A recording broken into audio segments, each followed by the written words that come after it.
On this episode of Star Wars Time Show, the Dude Bros will be talking legit Baby Yoda collectibles. They'll also be diving into the Rise of Kylo Ren comic, and guess what? They know the names of the Knights of Ren. They're going to riff on a secret Dr. Aphra project, which may be making its way to Disney+. And of course, they'll be doing the Resistance recap with some eggs, the Mando moment with some eggs, and they're going to lay down their expectations, They're hopefully not going to happen moments for the Rise of Skywalker. That's right, people. The week is here. And then finally, they'll close, of course, with the top 5 Instagram Star Wars fan artist features of the week. Cue the music.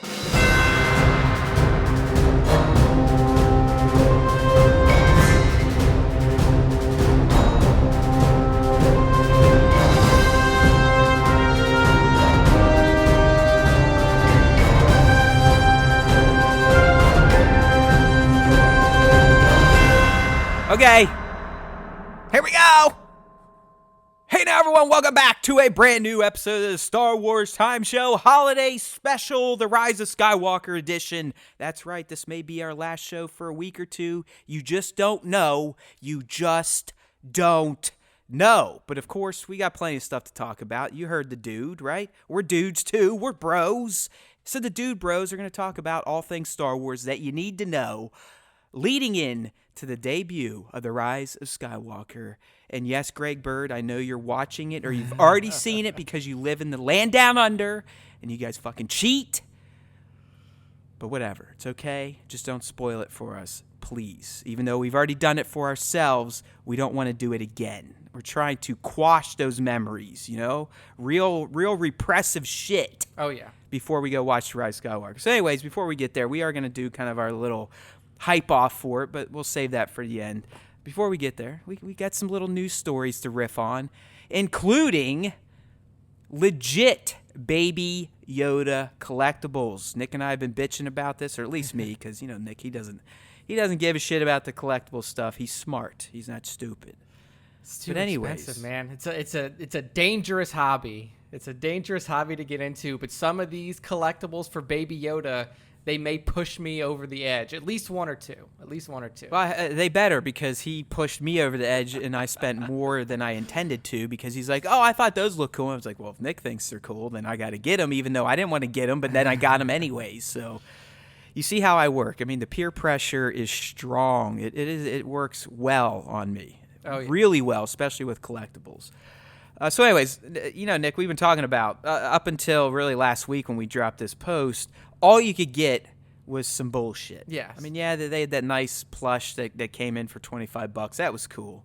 But that was it. It was either, you know, it was like the decals you buy at a surf shop. It was just crap. Coffee mugs, whatever, thimbles, shot glasses, toilet paper.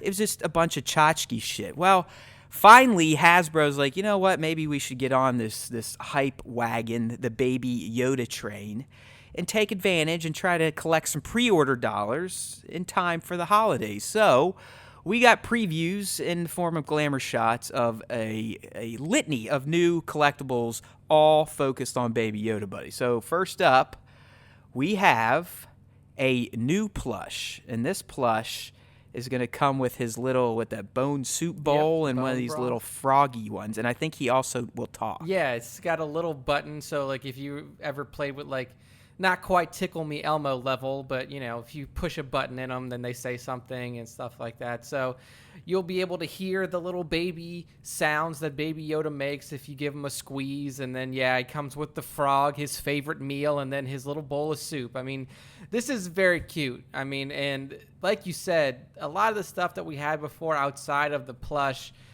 was kind of janky, but now Hasbro putting it out, especially on the Black Series line, you know you're getting like legit quality goods here. Right. So speaking of, I don't even know if this is Black Series, but this is coming from Hasbro, and it's going to be a 6.5-inch tall version of Baby Yoda, or what are they calling it? The kid. The child. Like, go fuck yourself and the child shit. It's not going to stick, my friends. Until you give us a name, he is Baby Yoda or Yoda Baby. Yeah. So we're getting this 6.5-inch tall version. I don't know what scale that would be. It's definitely not going to be true 1-to-1, but hey. It's still plastic and it's Baby Yoda, so I got that one in the cart for sure. Nice. Here's the one that I think most people, at least those that may listen to us from the Instagram crowd, and that is the true Black Series version of the child, aka Baby Yoda, aka Yoda Baby, aka Cuteness Overload. And this is a 6-inch scale guy, so he's probably about, I don't know, 1.5 inches tall maybe. He's got 7 points of articulation, and he's coming with the bone broth bolt, a shift knob, nice touch, Yep. and a desert toad. Yeah, 7 points of articulation. This is going to be fun. I mean, we're used to seeing guys that we share often on the Instagram feed, like Everything Kylo, Sir Dork, Work More or Less, 1/6 shooter, all these fantastic photographers giving us some action-oriented shots, some really cool shots. Now, with Baby Yoda in Black Series full figure, we're going to have to bring out the cuteness from these guys. Like, Everything Kylo can't blow up Baby Yoda. Like, you can't I bet he can. I bet he can, and make it look cool. He could, but we might be able to see some shots, but, you can't just throw Baby Yoda in the middle of a fucking war zone. I don't know, man. Do it. Do it. Sir Dirk, he'll strap like a fucking can of butane to his ass and have him rocketing across something or shooting flames out of his hands. He could. That was something too. I mean, Sir Dork would be a perfect one to recreate the end shot or kind of an end moment of episode 6 there, where Baby Yoda is reaching out. Spoilers, Mando spoilers. I mean, honestly, if we got to give you spoilers for The Mandalorian, you're a loser. Yeah, catch up. Watch it every Friday or Wednesday this week. But anyways, when he's fucking with Zero and he's holding up his hand like, I'm gonna do something, and then of course Mando blows his brains out, and I just love when Baby Yoda looks at his hand like, did I just do that? Yeah, I know. Shit? He's like, he's coming to he's maturing so fast. Like, now he knows that he can do stuff with his hands. Like, yeah, he was trying, but it wasn't working for him. But luckily, his big buddy came and helped him out. So yeah, that's definitely a Sir Dork type of shot. Anytime you need explosives around little children, Jared Middleton's your guy. Up next, and these are the ones that I was going to kind of pass on because they're little cutesy, little artsy fartsy, and they're calling these what the hell they call them? The Mandalorian baby bounties. Yes. And they're little 2-packs, and each 2-pack comes with 2 different pose versions of the child. And I don't know, man. You got the one where he is eating the desert toad and reaching out. That one's nice. Yeah. The other 2, because you got one where he's holding the shifter knob, and then you got one where he's kind of looking like a typical baby sitting down. I don't really like that one.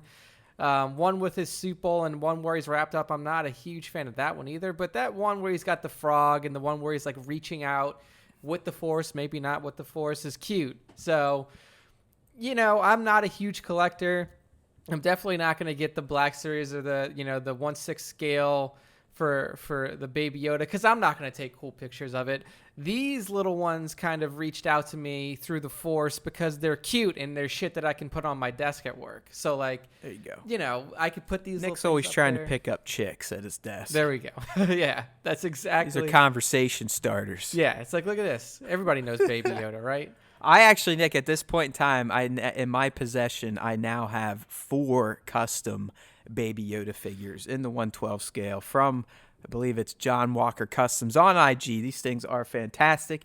I just need to fucking shoot them. Wow. I'm in one of these funks that it happens sometimes to me where, my excuse is living in the north, the weather's changed. It's almost impossible to get outside now because I'm a pussy. And it's too cold, and I don't want my nipples to get hard. And I really don't like when my penis shrivels up, so I tend to stay indoors when it gets cold. But I'm not a huge fan of shooting indoors, so I'm kind of in this clusterfuck conundrum of a lot of new figures are starting to pile up, but I'm not executing any shots. And here, my friends, this is how I ruin 2 hobbies at once. I've now ruined collecting figures for myself and the art of taking pictures of them. You gotta build yourself like a screened in porch outside to shield yourself from the weather, but you're still not in the house. You're outside. I don't know what it is. It's like you really have a lot more control indoors too, because you essentially are God in terms of how you light stuff. it's just, I don't know. I'm a lazy man. When it comes to getting shit set up, it's almost too much for me to be like, yeah, I know once I get it set up and I start shooting, I'm going to love it. And I'll go 3 or 4 hours and be like, holy fuck, where'd the day go? But it's the idea of, oh man, I got to actually set this shit up and get the figures and get them standing. It's like, fuck. Yeah. So anyways, we got all these little baby Yodas out there. We got them on the site. You can pre-order through us. I think Entertainment Earth has links out there for most of these. So check it out. Still not shipping until May, unfortunately. But that was so Papa Favreau could keep little baby safe and secret from the world, which I think was probably the right decision considering how amazing his reveal was and really how he's just kind of taken the internet and the Star Wars fandom by storm. Yeah. All right, man. So moving on, this guy Kylo Ren, right? I mean, we're about to see his last film. Could be his last film of all time. You don't know. Maybe he gets whacked. Who knows? You just don't know. But we do know that coming out, well, starting today, if you're listening live or fresh when this episode just dropped, the first issue of the Rise of Kylo Ren comic book will be out. And we got a little bit of a preview of that, and it showed immediately what happened. Whoa, Matt's over here dying, but he's trying to tell us that we get to see exactly what happens the moment after the Jedi Temple that is present at Luke Skywalker's Academy has fallen. So we have a few of these little panels up here. We can see kind of Kylo standing there with his blue lightsaber, just flames surrounding him. And then the next couple of shots we see are like, the kids coming outside of the fact that this shows that, yes, some of the Jedi survived, and we're probably going to get to see Ben wax him, but is this not implying that Ben Solo single-handedly took out the fucking Academy? It kind of does. I mean, I don't know if he, hit some sort of power generator that just caused a massive-ass explosion or how this happened, but this is like Jedi Temple on Coruscant level of destruction. Yeah, without the 501. I mean, he just fucking did it himself. I mean, it's pretty fucking crazy. And it's really awesome because, I mean, you get to see some of the surviving Jedi coming in, questioning Ben, like, what the hell happened here? And then eventually, 2 of the Jedi draw down on him, and you can kind of guess what happens there. His final line of this panel that we have is, none of you are Jedi. And I assume, as Matt said, that's right before he kind of strikes these people down. So yeah, this preview looks like it's probably a flashback. I'm assuming they're going to be telling this comic book in a flashback sense, where you probably start with some present tense panels of Kylo or somebody maybe talking to him, and then he thinks back to it, because the first one just starts with now. Yeah. So yeah, I mean, to me it's vintage beginnings of Kylo. I mean, he's still Ben, but you could see the little whiny shit in there. The no one respects me. I'll show you. Oh, you don't think I can take out Luke's temple by myself? I'll fucking show you. I'm a tough guy. So it's definitely, you can see where the character of Kylo Ren came from, and that's why I think this comic's going to be so eye-opening, hopefully, and fantastic, more than likely. And I need to get it tomorrow, because I was just bitching to Nick. I'm like, hey, man, I'm off for 4 weeks now because I'm awesome, right? Everyone would love to get 4 weeks off around the holidays. I do, and I'm not even homeless. That's the best part. I actually get paid to have a job where I get 4 weeks off around the holidays. Very awesome. But there's a problem with that when you're a big-time Star Wars fan and there's a new Skywalker Saga movie coming out and you can't see it until 9:45 at night because you're a nice guy and you're waiting for your friend to drive over from Hillbilly Land in West Virginia after his job so you can see it with them in turn. See? So I'm just like, what the fuck am I going to do all day? That's the best thing about going to see this movie by myself. I get the first showing on Thursday, and then on Friday, I'm just going to go again. I'm just going to go again by myself. And then when I get home to Louisiana, I'll probably go see it a couple more times with some people over there. So, lucky dog. So, yeah, I'm just sitting here going, well, what the fuck am I going to do all day Saturday? Am I just going to maybe drink some chloroform and just pass out for a good part of the day? I don't know, but we move on. we'll learn hopefully more about Kylo, and maybe he'll even become Ben again. You just don't know. More on that in our Rise of Skywalker preview. So don't forget about this comic, though. Issue 1 dropping, as I said, depending on when you're listening, it should be out. It should be out digitally and in physical format. I'm sure there's alternate covers for those of you that still like to go to your comic shops on Wednesdays and touch it and feel it and smell it and lick it. And bag it and board it. But yeah. There you go. This looks good. There you go. See, Nick knows his comic book collecting and storing practices. All right, so, we're talking about Kylo, and we know he is the leader of the Knights of Ren. We've been talking about the Knights of Ren. They showed up in TFA in a flashback, and we were like, yeah. And then Ryan's like, fuck no. And then JJ's like, I'm back, and so are the Knights of Ren. But all we've known them as, Nick, are the Knights of Ren. The only one's name we've known is Kylo. Yeah. Right? We know them as guy with the gun on his arm, guy with the staff, guy with the big I know one sword. was called Trixie. That was like his production name. And I actually think that is the one that got named here. Yeah. So I think thanks to Topps, the trading card people, they kind of outed some of the names. There's all sorts of shit floating around now, my friends. So that's one of the other reasons I'm sitting here bitching about having a day off on Thursday, because the internet's not even safe anymore. No. It's not. I mean, I go to Star Wars Leaks a lot to just, hunt for content, and because I'm nuts. And today, as soon as I refresh it, I was like, nah, dude, you do not want to go down this fucking rabbit hole. Now that the premiere you already is blew out it with there, the leaks. Yeah, you gotta wait. Yeah, it's over. People have seen the movie. Shit's starting to get out there. That's why Thursday is looking very imposing to me. But I'll figure it out. There's always a way to take myself out of commission for multiple hours at a time. But anyways, we now know the names of the Knights of Ren. I mean, we know one for sure what he looks like. The other ones, we just have their names. We haven't figured that stuff out yet.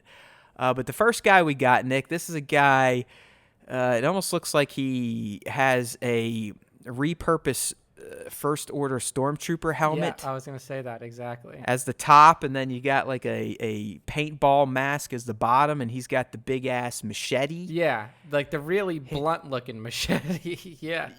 Yeah. I mean, it's almost like a fucking cricket paddle that you could cut people's heads off with. Yeah, something like that. And so his name, Nick, is that's Superman, by the way. It is Trudgeon. I could see that, because with a big ass blade like that and some of the armor that this dude's got on, it seems like he'd be a slow moving motherfucker. He'd be trudging along. He'd be trudging motherfuckers' heads off. Yeah, is how we say that. Yeah, so I mean, that's a pretty cool name. I don't know if it actually means anything. I don't know. We still don't know if the Knights of Ren are like, these are their given names. This isn't their, this isn't Ben Skywalker or Ben Solo or anything like that. This is the name. It's like this is their pretend names. Yeah. It's like their little club. I mean, for those of you in the 501st, I'm sure you give your character a name. I don't know. Maybe you do, maybe you don't. But it's very similar to what these guys are doing. Yeah. So, and we also got the rest of them. And like Matt said, we already know Kylo. So we'll just kind of run down the list here and fill you in on all of these things. So spoiler alert, I don't even know if this is a spoiler, because I don't know if these names will be said in the movie. But if you don't, I highly doubt it. Yeah, if you don't want to know these people's names for some reason, then you can skip ahead 15 seconds. So we have Aplek, Cardo, Ushar, Kuruk, Trudgeon, Vikrul, and Kylo. Obviously, everybody knows Kylo. So those are all of the Knights of Ren. But one thing that we do know that we'll be learning from the Rise of Kylo Ren is that there was one other Knight of Ren, the leader of the Knights of Ren, that Kylo is probably going to kill. Which we'll probably find out in that comic book we were just talking about. So another reason to pick that one up. I mean, really cool stuff here. I'm glad that the Knights of Ren are being reinserted back into this trilogy, because I thought that was a cool concept. It was something that made Kylo different than his predecessor, different than any other, leader of a crazed faction of people. Like, he has an actual suicide squad, basically. Yeah, like we were talking last week in the episode, that they're kind of written. No, not yeah. We were talking about last week, but it was again, it's from Charles Soule, the guy writing the comic book. described the Knights of Ren as a motorcycle gang with light force powers and the creed of bounty hunters. Yeah. So essentially, or a merc, Yeah, mercenaries. they'll go whatever's going to benefit them the most. It doesn't matter. They're factionless for the most part. But they do have their own little code in the form of what a motorcycle gang would have. Yeah, so it's going to be really cool to see how these guys are used in TROS. I hope they get some screen time. Hope they get some fight time, because with weapons Well, it's like they last created- week, and it'll probably come up in our TROS thing, but we were talking, we want to see these guys have some earned deaths, meaning they get waxed by some of the bigs. Yeah, exactly. So good to know their names before they get their heads cut off or whatever limbs fall off of them as they fight along. But yeah. It's like I still want Kylo, as in the new Ben, to just do a Vader no rot style, but instead of the medical equipment, it's the Knights of Ren. Yeah, he just crushes them all. Like, not even a fucking fight. squishes them. Yeah, not even a fight. Just crushes them with the Force, throws them off of a Star Destroyer opening hangar bay. Yeah, I mean, something almost like that. the Dr. Manhattan level jib fest, like just Yeah, just not even like no effort required. Just completely. or they just like break down and like a Rubik's cube style. Then you hear their bones breaking. Listen, I don't know if am we're I gonna fucked get that. up? I am fucked up. This is still Like, I am PG-13 fucked up. Star Wars here, sir. This is a kids series, and I'm sitting here like wanting it to go like it's a fucking rated NC-17 He's like, I want blood horror to film. squirt out of their eyes and fucking Right, yeah, their eyes pop out, and Kylo starts chewing on them. Yeah. Like, ah. I don't know. Okay, back to reality, my friend.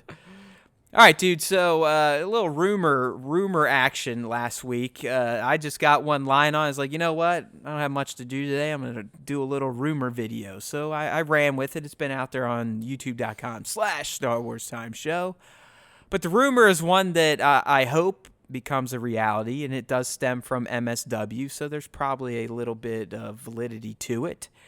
And the rumor is we may be getting a Disney Plus series that hasn't even been announced yet, and it could possibly feature a fairly popular and prominent character from the comic book reboots from Marvel, Nick, and that is one Dr. Aphra. Yeah, Dr. Aphra is a very interesting character that Are you familiar with her at all? I mean, don't know if you've read any of the comics or. I know her just because I've read through Wikipedia and stuff like that. But she's like basically Wookie. a cross between like Indiana Jones and Han Solo. Like, she's an archaeologist. She is also, isn't she like a droid mechanic as well? Like, Oh yeah, she's the one that brought us BT1 and Triple Zero, the 000, fucking yes. murder bot psychos. Yeah. So, yeah, I mean, I'll give you Indy and Han, except she's She's a bad okay girl. with killing and murder and all that. yeah, she's a bad girl. Like no McClunkies with Dr. Aphra. No, she sends her murder bots out to do her bidding. But, I mean, the way that she's described, and, obviously I haven't read any of the comics, but I think that this could be a really interesting, venture for Lucasfilm to go on with a Disney Plus series, because so far, The Mandalorian is a giant hit, and kind of continuing on in that way, like focusing on these, I don't want to call them neutral, but like these lawless type of characters. And it seems like Dr. Aphra kind of falls within that region, except maybe a little bit more towards the evil lawless side. She is. I mean, dude, because I think even when she got her own single or solo run, she weaves in and out of the Empire and the Rebellion. I mean, she actually has stories with Luke. I mean, Luke comes to befriend her almost. Yeah. So, like, a character like this would be super interesting to follow, especially if she does have a penchant for archaeology, because that means we would be traveling a lot in this series. You wouldn't be stuck in like one location. Great concept for a show. I mean, that'd be awesome. Yeah. I mean, you never know these days. I'm sure you're seeing it now with The Mandalorian. I mean, there's already people bitching about, like, when will it just start doing something? It's filler. It's this. It's like, hey, guys, do you want this show to end in a fucking season? I mean, dude, like what other long-form TV series have you been bitching that you haven't got the big reveal in the first fucking season? I mean, think back to Lost. It'd be like people like, What's the fucking island? Come on, what is it? Just show me what the goddamn smoke monster is. What the fuck? They're doing all these side stories with hatches and shit. Fuck. I mean, it would be, like that. It would be akin to fucking Game of Thrones ending in season 2 and Dany's already on Westeros. Like, you can't let the series breathe, my friends. Yeah. It's okay having episodes like 4, 5, and 6 where you don't really, they're not building upon the Mando running with the baby. Who cares? We're learning more about them through these different types of stories. Yeah, it's character building. Like, you can't just, I know that a lot of people now don't really care about characters. They don't care about personal characters. They don't care about personality traits, anything like that. They just want to see a story played out as quickly as possible. I saw a tweet from someone today who's obviously already seen Chapter 7. They're like, oh my God, Chapter 7 was just, I've been really needing something like that, The Mandalorian. It just hasn't been working for me. It's like, what Dude, the fuck, people? You're 6 episodes into a, What like, I don't know. How can you, I mean, what is there to truly bitch about in terms of The Mandalorian so far? I mean, honestly. I don't get it. In fact, like, where are we at in life, my friends? We're going to get to our Mando moment, our Mando breakdown. I know, I'm sorry. Anyway, But, sorry, yeah. Doc. I don't want to steal from you, but kind of bringing it all back around. I mean, obviously, time frame's great. She's in the age of rebellion, but could extend beyond that. Yeah. But there's been rumors now, Nick, that this could actually be an animated project for Disney Plus. I think I was going to ask, 'cause I was like, okay, are we doing animated? Are we doing live action? I think an animated Disney Plus Star Wars series is a perfect thing to do, especially considering with the end of Star Wars Resistance, you're not going to have any new Star Wars content coming out. And I know that we're getting Clone Wars Revival, but to our knowledge, that's one season. Like, it's essentially... Right, I think it's just it's kind of like a mea culpa for sorry for doing that to you people, but here's the true end. Yeah, it's Filoni righting what was wronged at the end of Clone Wars. And then after that, since you're taking it that way, dude, do you want this to be the tone of the Mandalorian or the Cassian or the Kenobi, or more like a Resistance? I want it to be more like a season 3, 4 Rebels. Yeah, season 3, season 4 Rebels, where it's kind of, their stakes are pretty legit, but it's still a little cartoony. Yeah, like, it's not, I don't think it's a bad thing to have some humor injected, some, make it more friendly to, young teens, older teens, stuff like that. Because I think that Star Wars Rebels and the later series or the later seasons of Star Wars: The Clone Wars were perfect animated Star Wars. Like, they appeal to Star Wars fans of all ages, whereas Resistance definitely skews young, and it's very easily digestible content. Would I be angry if they went with a more serious tonal approach to an animated Star Wars series? No, absolutely not. I just think it would be a little weird to juxtapose the animation with the tone of it. But I could be wrong. That could work out completely. Yeah, it's an interesting wonderfully. conundrum, because to me, Afra is more of a PG-13 type of character. Yeah. You know what I mean? We definitely, especially when you get into the Darth Maul, the Savage Opress era of Clone Wars, you were bordering on PG-13. Like, people were getting their fucking heads chopped off. You had to be PG-13.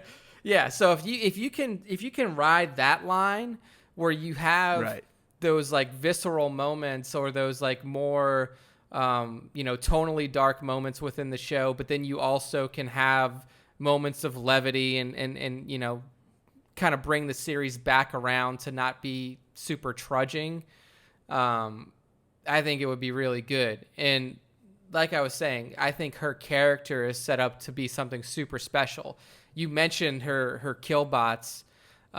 Those would be excellent animated series companions. I mean, those two would be hilarious. Those two fuckers, they are rated R. I mean, that's they live in rated R land. So, I mean, if this is true, and I mean, we know Jason Ward, he's got some good sources, but he's also, missed on a few things. So, I would say that if he's getting some hints that it could be Dr. Aphra, then there's definitely some legitimacy to it. At the very least, we know that there's some sort of secret show that's being worked on that we don't know about. Yeah, totally. yeah. I mean, Ward may not hit, he's not batting 1,000, but typically when he's throwing up smoke, there's going to be some sort of fire around there that's worth looking into. Exactly. So that's why I ran on it. I mean, people have asked me, why don't you always do this leak or that? It's like, there's certain people I trust, there's certain people I don't. And honestly, after what I did with TROS, if I ever fucking look at leaks like that again, I'll stab out my eyes. Yeah, I mean, I've already committed to that. I mean, Matt and I will probably look. I mean, who knows what's going to happen with the Cassian series and if there's going to be leaks like that, or with the upcoming Star Wars movies in 2022. Like, we're definitely going to skew away from super I'm done with that. stuff. It was an exercise we did for the fans, and I hated it, and now I hate the fans. All of you guys. Right. But yeah, don't I fuck think with me in leaks anymore, you motherfuckers. I think this is a fun concept though, and I hope it does come true because more. Yeah, I'd be all Star for it, Wars. all for Afra. Like I said, I mean, she's got plenty of narrative potential for a prime and juicy era of Star Wars time. So We'll see. If anything does happen with it, you can get it from your boys at StarWarsTime.net. 100%. All right, moving on. We're getting into the fun stuff here, but this is where we get to kind of talk and dissect Star Wars everything in terms of content that's out now, stories we can consume, and that in the form of Resistance, Mando, and TROS. But we're going to start with our friends from the Colossus, Star Wars Resistance. So we got a what I'd like to call the best episode of Season 2 this week, and it's essentially the exact formula I've been looking for since Season 2 debuted a few months back, and the episode was S2E11, titled Station to Station. Yes, this was a really solid go at it. Did you get to check it out at all? Did. I mean, with your situation anymore, I'm not sure if the homeless people fed you your feed or not. I got it. Yeah, I got my dose of Resistance this week, and I agree. This was a very solid episode, and it sets up a really good episode 12. 12, 13, right. Potentially. Well, hey, you never know with these guys. Next week we could be back to where they need fucking toilet paper and they fly to a planet and solve like a problem for the locals and get more TP. Yeah, very true. That's 100% true. But as we do, we'll kind of start with the eggs, and there's a few. I mean, one I think was a rehash. There's 4 in total. The first one I loved. I mean, I for some reason, for somebody that dislikes the prequels, I sometimes get the most excited with prequel references or eggs, and we got one from Tam when she brought up Jawa juice. AOTC reference. Like, you don't see... Attack of the Clones, Dex's Diner. I'll never forget it. I mean, get a cup of Jawa juice. You want a cup of Jawa juice? The little exactly. droid. I think its real name's called RDs or something like that, and that's kind of the slang, but it is fun to hear that. It just that's why I like this show, obviously why I love Mandalorian. I mean, I like it more than just the eggs, but I love these little callbacks and kind of tongue-in-cheek deals thrown back to the live actions, which birthed all of these new shows. Yeah. Number 2, this one's pretty obvious. We met the Titan, which is the exact same style of refueling station as the Colossus. So kind of a cheap egg self-reference, but one nonetheless. Yeah.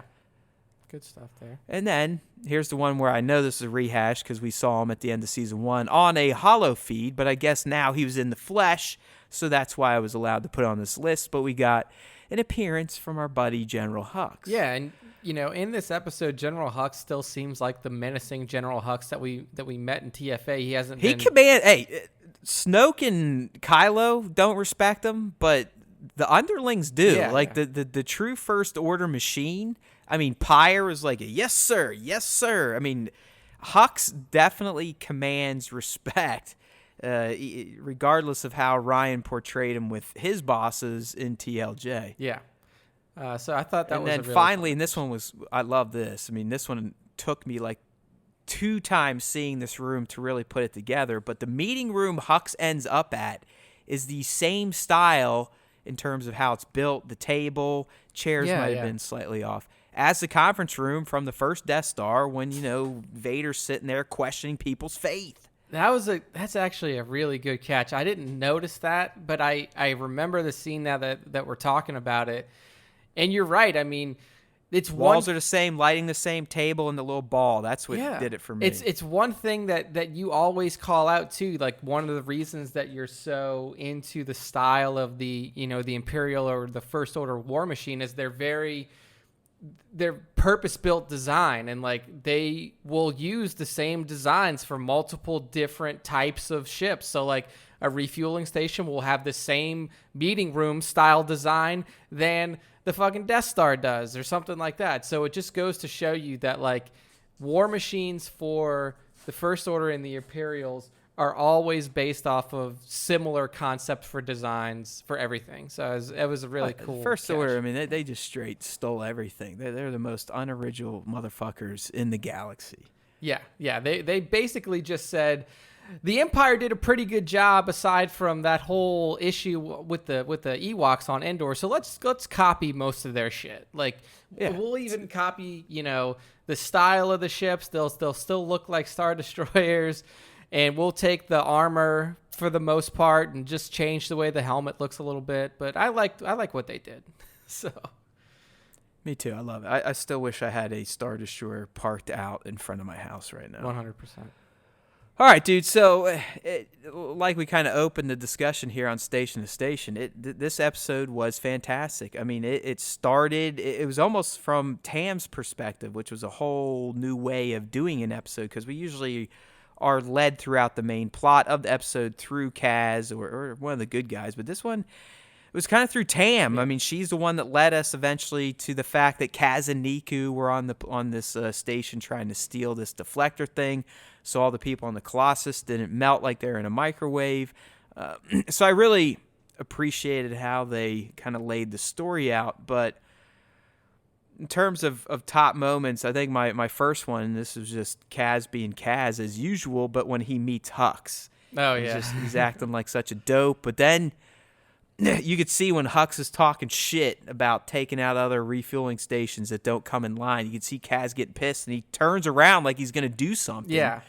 It's like, what are you doing? He loses himself. What are you going to do there, Kazuda?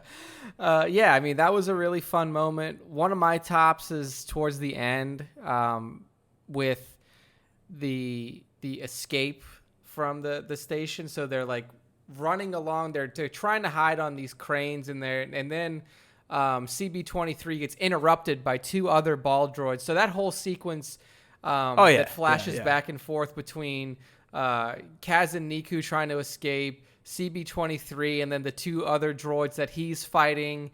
I thought that was a really fun back and forth. And let's see. I'm trying to figure out some of my other favorite moments. I mean, I'll go in here. I obviously loved all the Tam stuff, especially her save, where, she puts two and two together eventually after hearing those troopers like, hey, yeah, they got this Nikto Tech and this other doofus. And she's immediately like, okay, yeah, my hunch was right. Kaz is here. Yeah. She's running around. The lockdown happens because Rucklin's a prick. And she throws on that video feed and sees her former friends locked in. And as they're sitting there like, oh, no, if we don't get out of here, everyone in the Colossus is going to die because we need this part because they're going to die. You could see it in Tam's head. She's like, oh, man. Yeah. I'm still not ready to admit that I'm a fuck up, but I got to let these guys go because I can't just sit here and willingly know that if they don't get out with this part, everyone, my extended family, will perish on the Colossus. Exactly. So we've seen people chipping away, and even things that the First Order has done, chip away at Tam's hard exterior that she built up at the end of season 1 because she felt wronged by Kaz and the crew because they lied to her or whatever. And, Tyranny worked her over and kind of conditioned her on the Colossus that, hey, they're not your friends, they're lying to you. We'll give you everything you want if you come to the First Order, right? And now this episode, more than any of this season, is finally showcasing, you know what? Tam isn't a complete idiot. She knows what's right. She knows what's wrong. And I think deep down this episode, at least to me, has showcased it. She knows ultimately she's going to have to flop back over, and who knows, this is going to cost her life, a friend's life. But you can tell after that Go, Nick, go. Yeah, after she, I don't know what it she is. It's freed like them. herpes in my throat. Yeah, after she freed them, or made the decision to let them escape and keep Ruckland from getting his commander title, as he said towards the end, which was another little scene that I enjoyed. Him kind of boasting himself to Tam, saying like, I was the one who Mr. told him Cocky. about the resistance spies. This is going to give me I'm going to be a commander soon. You'll be answering to me. And then she looks out the window and sees their shuttle kind of shoot off into hyperspace. And she's like, yeah, there goes your commander title right there. So that was a good moment. But you really felt there was some growth with Tam, where she's getting her head out of her ass slightly so more than it's been, and you can see it's coming. And I predicted this back when it happened. I mean, Tam will do something, and she's already done at least two things. I mean, she let Doza's wife go essentially, and now she let these two go. But she'll do one more thing that's going to be the final straw, where she's either going to die, which I don't think is going to happen, or have to rejoin the good team. Yeah, so I mean, I really loved this episode, dude. I mean, it was exactly what we've been bitching about. It gave us nothing but First Order versus the Resistance, spy versus spy style, friends line for friends getting in shitty situations and having to be bailed out. So it was quality. And really, my last moment was right before the one you were talking about. Is when they Kaz and Niku get pulled over, and it looks like they're actually caught, and Kaz's like, hold on, yeah, my ID, pa, and he fucking blasts him like a pimp. Yeah, he realized in that moment, he's like, there's no talking my way out of this one. I gotta shoot my way out. So yeah, dude, he's like, hold on, let me check, my ID's over here. And he's like, pa. I was like, damn, Kaz can aim. He did it. He in the moment that it counted, he made the shots. I mean, he was that he needed only to.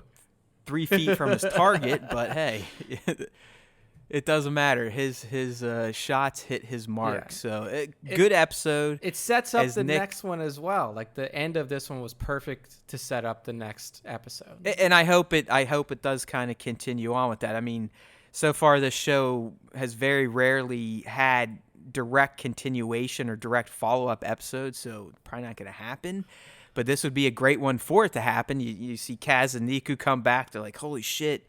We were on the station, Tam was there, and we got out, we got this, and someone, I think, helped us. Was it Tam? It probably was Tam. I don't know. Is she good? Is she bad? What should we do? We should save her Miller time. And then you see, I mean, like, the episode ends with fucking Tam and Ruckland in TIE fighters on the way to the Colossus, and they're like, take out the station.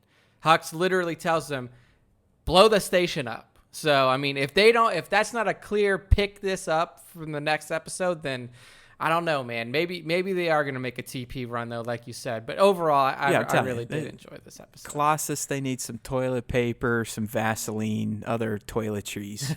People's assholes are starting to get raw on the ship. Their vac tubes aren't cleaning things out like they should. So got to get that butt lube in there. Exactly. All right, so that kind of wraps the latest episode of Star Wars Resistance, which means we're moving into the latest episode of The Mandalorian, which it's technically a lie, because by the time you're listening to this, episode 7 will have aired, because it's getting it a special day, Wednesday this week, in honor of the Rise of Skywalker's debut on Friday. So that TROS is getting Friday for itself, so it can get Force focus. So we're going to get a new Mando. It's already out as you're talking, and we'll probably already have videos on youtube.com/Star Wars Time Show. So anyways, Nick, getting into the Mandalorian S1E6, a.k.a. The Prisoner. We'll start with the eggs, but just real quick, it was like another brand new type of show episode. Yeah. I mean, we kind of had that in 4, 5, and 6 now. Each episode in and of itself has felt like a completely different show, and this one was no different. So before we get into that stuff, let's just kind of riff on the eggs. There's a good amount of eggs, but a lot of cameos too. This is probably the most cameo-heavy episode to date of The Mandalorian. So I'll just kind of run through some of these. Some of these are kind of quick. I love that, Bill Burr and the Mando had a play on the Stormtrooper aiming reference. That was fun. You had Bill Burr characters Mayfeld bringing up Canto Bite. Berg the Devronian. Yes. Right? We finally got to see another one of these guys. It's an alien from the Challenge Cantina in New Hope. They look like devils. Yeah, it just basically looks like a demon. Played by Clancy Brown, who is, I guess you would say, a Star Wars alum. I mean, he was in the Clone Wars as Savage Opress, and he voiced an actor. I think his name's like Riyadh Zavadi or something in Rebels. He was the leader of Lothal. Clancy, Brown. quite the Star Wars alum. Yeah, he's a great character actor. He's been in a lot of other stuff too. So really. Oh yeah, I mean, fucking Highlander, Starship Troopers. Yep. Good stuff. Okay, Zero, the droid that was part of the Merc group that the Mando joins up with. He was whipping Boba Fett's blaster. I've been waiting to see it. It was finally there, and it happened to belong to Zero. Nice. I'll see how Nick kind of takes this one if we need to argue it, but I swear Zero, I mean, I know it wasn't Alan, but yeah. Zero, they made Zero sound just like K2. It was close for sure, and I don't know if that was intentional or if that was just something that was done, the actor was one of the guys from the It crowd. Okay. So I know it wasn't Tydick, but man, it's like they really went close on to a Imperial security droid. Yeah, maybe he had like a protocol chip from one of the old Imperial. Who knows? Like I said, like it's probably me. That's just how I sounded, or how he sounded to me. So he made the motherfucking list. Mayfeld was full of them, dude. Yeah, he gave us a Gungan reference, making fun of the Mandalorian. I mean, the Mandalorian was getting bullied at one point. Yeah, in no, this episode. it was funny. It's funny to me that they gave these like a lot of references to Mayfeld, Bill Burr's character, because Bill Burr doesn't like Star Wars. Like famously before, this episode aired and kind of when the Mandalorian was in production and people found out, like it was revealed that Bill Burr was going to be in an episode, he started talking to people, having interviews. And it was like, yeah, I've never really liked Star Wars. It was like, it's space shit. It's weird. It was never really my thing. And so to have him be the one that drops the Canto Bite mention, that drops the Gungan reference, and that plays basically the feature role next to the Mandalorian in this episode was really cool. I thought it was a fun. No, I mean, play. dude, Bill Burr played Bill Burr. Yeah. But it was perfect for the character that Mayfeld was. I mean, there's no doubt in my mind that, I mean, that was a great casting. Yeah. As much as a guy may hate the franchise, I'm sure he's going to like it now, because even if his comedy career flames out, he could be working the Star Wars circuit the rest of his life at this point. Because I do believe the way the way this episode ended, that those characters could very well be recurring characters, just like our buddy Gina in the form of Cara Dune. I mean, not as main as her, but there's a good chance Mayfeld and Sheehan and Berg may make future appearances in The Mandalorian. Yes, so, yes, indeed. Good for Bill Burr, that lucky motherfucker. Fucking hate him. People that hate Star Wars now get to act in it, are probably going to be acting it for years now. So Could be. You got to be kidding me. Could be. It's a cruel world. Oh, man. Okay, so the prison ship, its comm dish, looked just like the Falcons, and I'm talking about the new Falcon in the Age of Resistance trilogy. The floating droids, it was clarified for me now, but the floating security droids, I knew they looked like a droid we've seen before, and that was, I was filled in through comments on YouTube. Thank you, everyone. You didn't even call me a fucking loser, dumbass piece of shit. I appreciate that. But those droids, Nick, they were being sold at the Lars homestead. Okay, yeah, the big black and yellow one. Yeah. Yes, I was like, I yes. know I've seen this fucking shape before. It's killing me that I can't pin it, but I'm going to throw them in there. If anything, I can get away with the New Republic logo bullshit. And there we go. It was in there. So, yes, those floating droids were seen with the Jawas when they're trying to sell them to Owen. We also saw an Ardenian. I thought that was Rio fun. Durant species was locked up on this prison ship. That was kind of cool. It would have been great, and I know they couldn't have done it because then too many people would have been like, "Oh, it's Rio." If he had a line and it was Favreau that said it, but then everybody would have been like, "Oh, it's Rio," but no, Rio died. Yeah, it wouldn't work timeline wise. Yeah. It was I mean, it's Favreau's show. That's probably why he crammed it in there anyways. He's like, yeah, let's waste some money on a CGI four-armed monkey guy just because that's what my character was. Yeah, exactly. So it's perfect. We got a mouse droid, and this one actually got fucking blown up, which was fantastic. Berg knocked him. Yeah, I know. I've always wondered, like, why isn't someone just like stepped on that thing or punted it like a soccer ball or something? And now we got Berg just fucking blew it up. So that was great. When he blows it up, we get some New Republic security droids, and I'm almost positive, I am positive, but their bodies are modeled after the Imperial security droids, aka K2. Yep.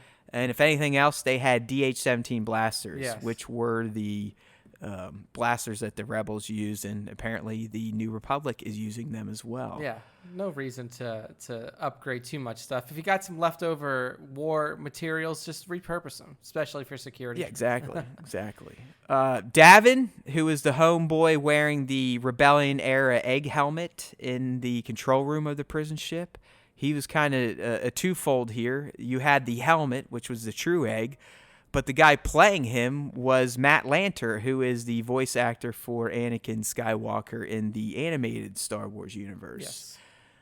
So that was pretty cool. And then really this last one was essentially the creatives going, hey, we work on this show. We direct it. We write for it. Our dicks and our titties are huge. We want some cameos, and here we go. So at the end of this episode, we see 3 T-65 X-Wings show up, so that was great in and of itself. But then it is shown that they are flown by, literally, directors of The Mandalorian. Yeah. We had Filoni was the first one. Yep. The black guy, that was Rick Famuyiwa. He was the guy that was directing this actual episode. Yep. And then you had Deborah Chow, who did episode 3 and I believe episode 7, which is already out or dropping on Wednesday the 18th. So that was just a fucking... I love when creatives give themselves those type of cameos. Oh, yeah. They just wanted to be in the show. Like, you know, Jon Favreau has been in Star Wars before. And, you know, he, like you said, he may have thrown Ed Ardenian in there just to make people remember Rio from Solo. But yeah, I mean, Filoni's like, dude, I want to be in live action Star Wars. Famuyiwa was like, look, my second episode, time for me to get. Oh, and their names were great. I mean, their names were crazy. I know. Yeah, Trapper Wolf, that was Filoni. Nice.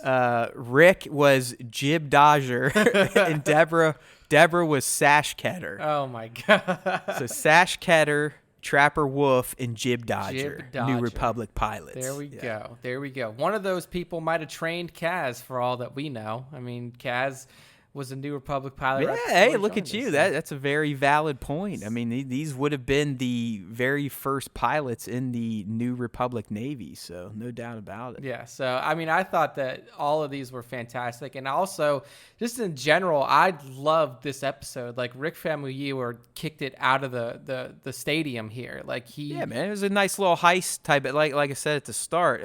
I mean, really, since episode 3, because it really, I mean, let's be honest, 1, 2, and 3 was essentially one big... It was an arc, yeah. episode. It was that was one big episode. It told the story of here's the Mando, here's the child, here's how they end up on the run together. And then from there, 4 was kind of a, hey, this mysterious being shows up in a Wild West town and fights against these marauders that have been harassing him. And then the episode after that was he's kind of playing a mentor to an upstart bounty hunter going against an assassin. Now he's teaming up with some old fucking shitheads, mercs, and going on a heist mission so he can make some coin. And I think what I loved the most was the line at the very end where he turns to Baby Yoda and goes, see? I told you that wouldn't be easy. So that to me is like, I just got all these visions. Like at this point, Mando is such a homeboy to Baby Yoda that he talks to him now as if Baby Yoda is his co-pilot. And they're rolling into Rand Station. Like Mando's like, hey man, shit's probably going to get fucking hairy here. You keep your ass in the fucking closet and try not to come out. Yeah, exactly. He's like, I know these people. They're shitheads. There's no way that we're not going to get out of this without a fight. Yeah. Like, and like, he just, as a fan and someone that, you know, you pay attention to little stuff, I love being able to be like, man, I bet because Mando said that he was talking to Yoda going into this. And that's, Nick, that's why I hate people calling these episodes filler or side quests or this and that. No, this is all character and world building. I mean, look what this episode taught us. It taught us that Mando used to work with scumbags and did some really scuzzy stuff himself, and now we're seeing how he's growing by being this caretaker of Baby Yoda. You get to meet other seedy characters from the Star Wars universe. So I'm not going to sit here and be like, oh, these are fillers, stupid. Let's get back to the Baby Yoda and the client storyline. We got to get right to it and resolve it. No, I'm loving these completely different methods of storytelling episodes, and the fact that they're not really paying direct attention to the core series plot of what the fuck is this baby all about, and who really is this Mando? What's this foundling shit? Who saved them? Yada, yada, yada. Yeah, I mean, this was one of my favorite episodes. I'm not going to lie. Like, I love this episode. I love the way it was shot. I love the way it was executed. And then, again, it had that alien feel to me, especially with the way the prison ship looked, and then when he killed the lights, and he had the strobe, especially when he snuck up on Mayfeld with the strobe, blah!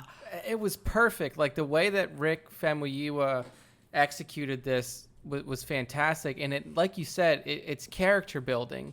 If you want this show to go on for more than one season, if you want this show to be an extended, 3, maybe 4 seasons that we see on Disney Plus, you can't just power through every episode hitting main series plot points. And I know that this may sound way different than what we say about Star Wars Resistance, because in Resistance we're always complaining that we're skirting the First Order. I mean, plot that show little has bit. It has an expiration date. The shelf life is very limited now.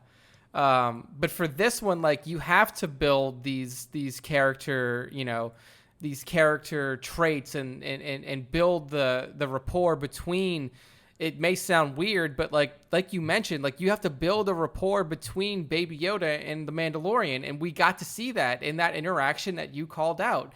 We now know that these two are no longer just, sitting side by side, not saying anything, or the Mando is just telling them don't touch stuff.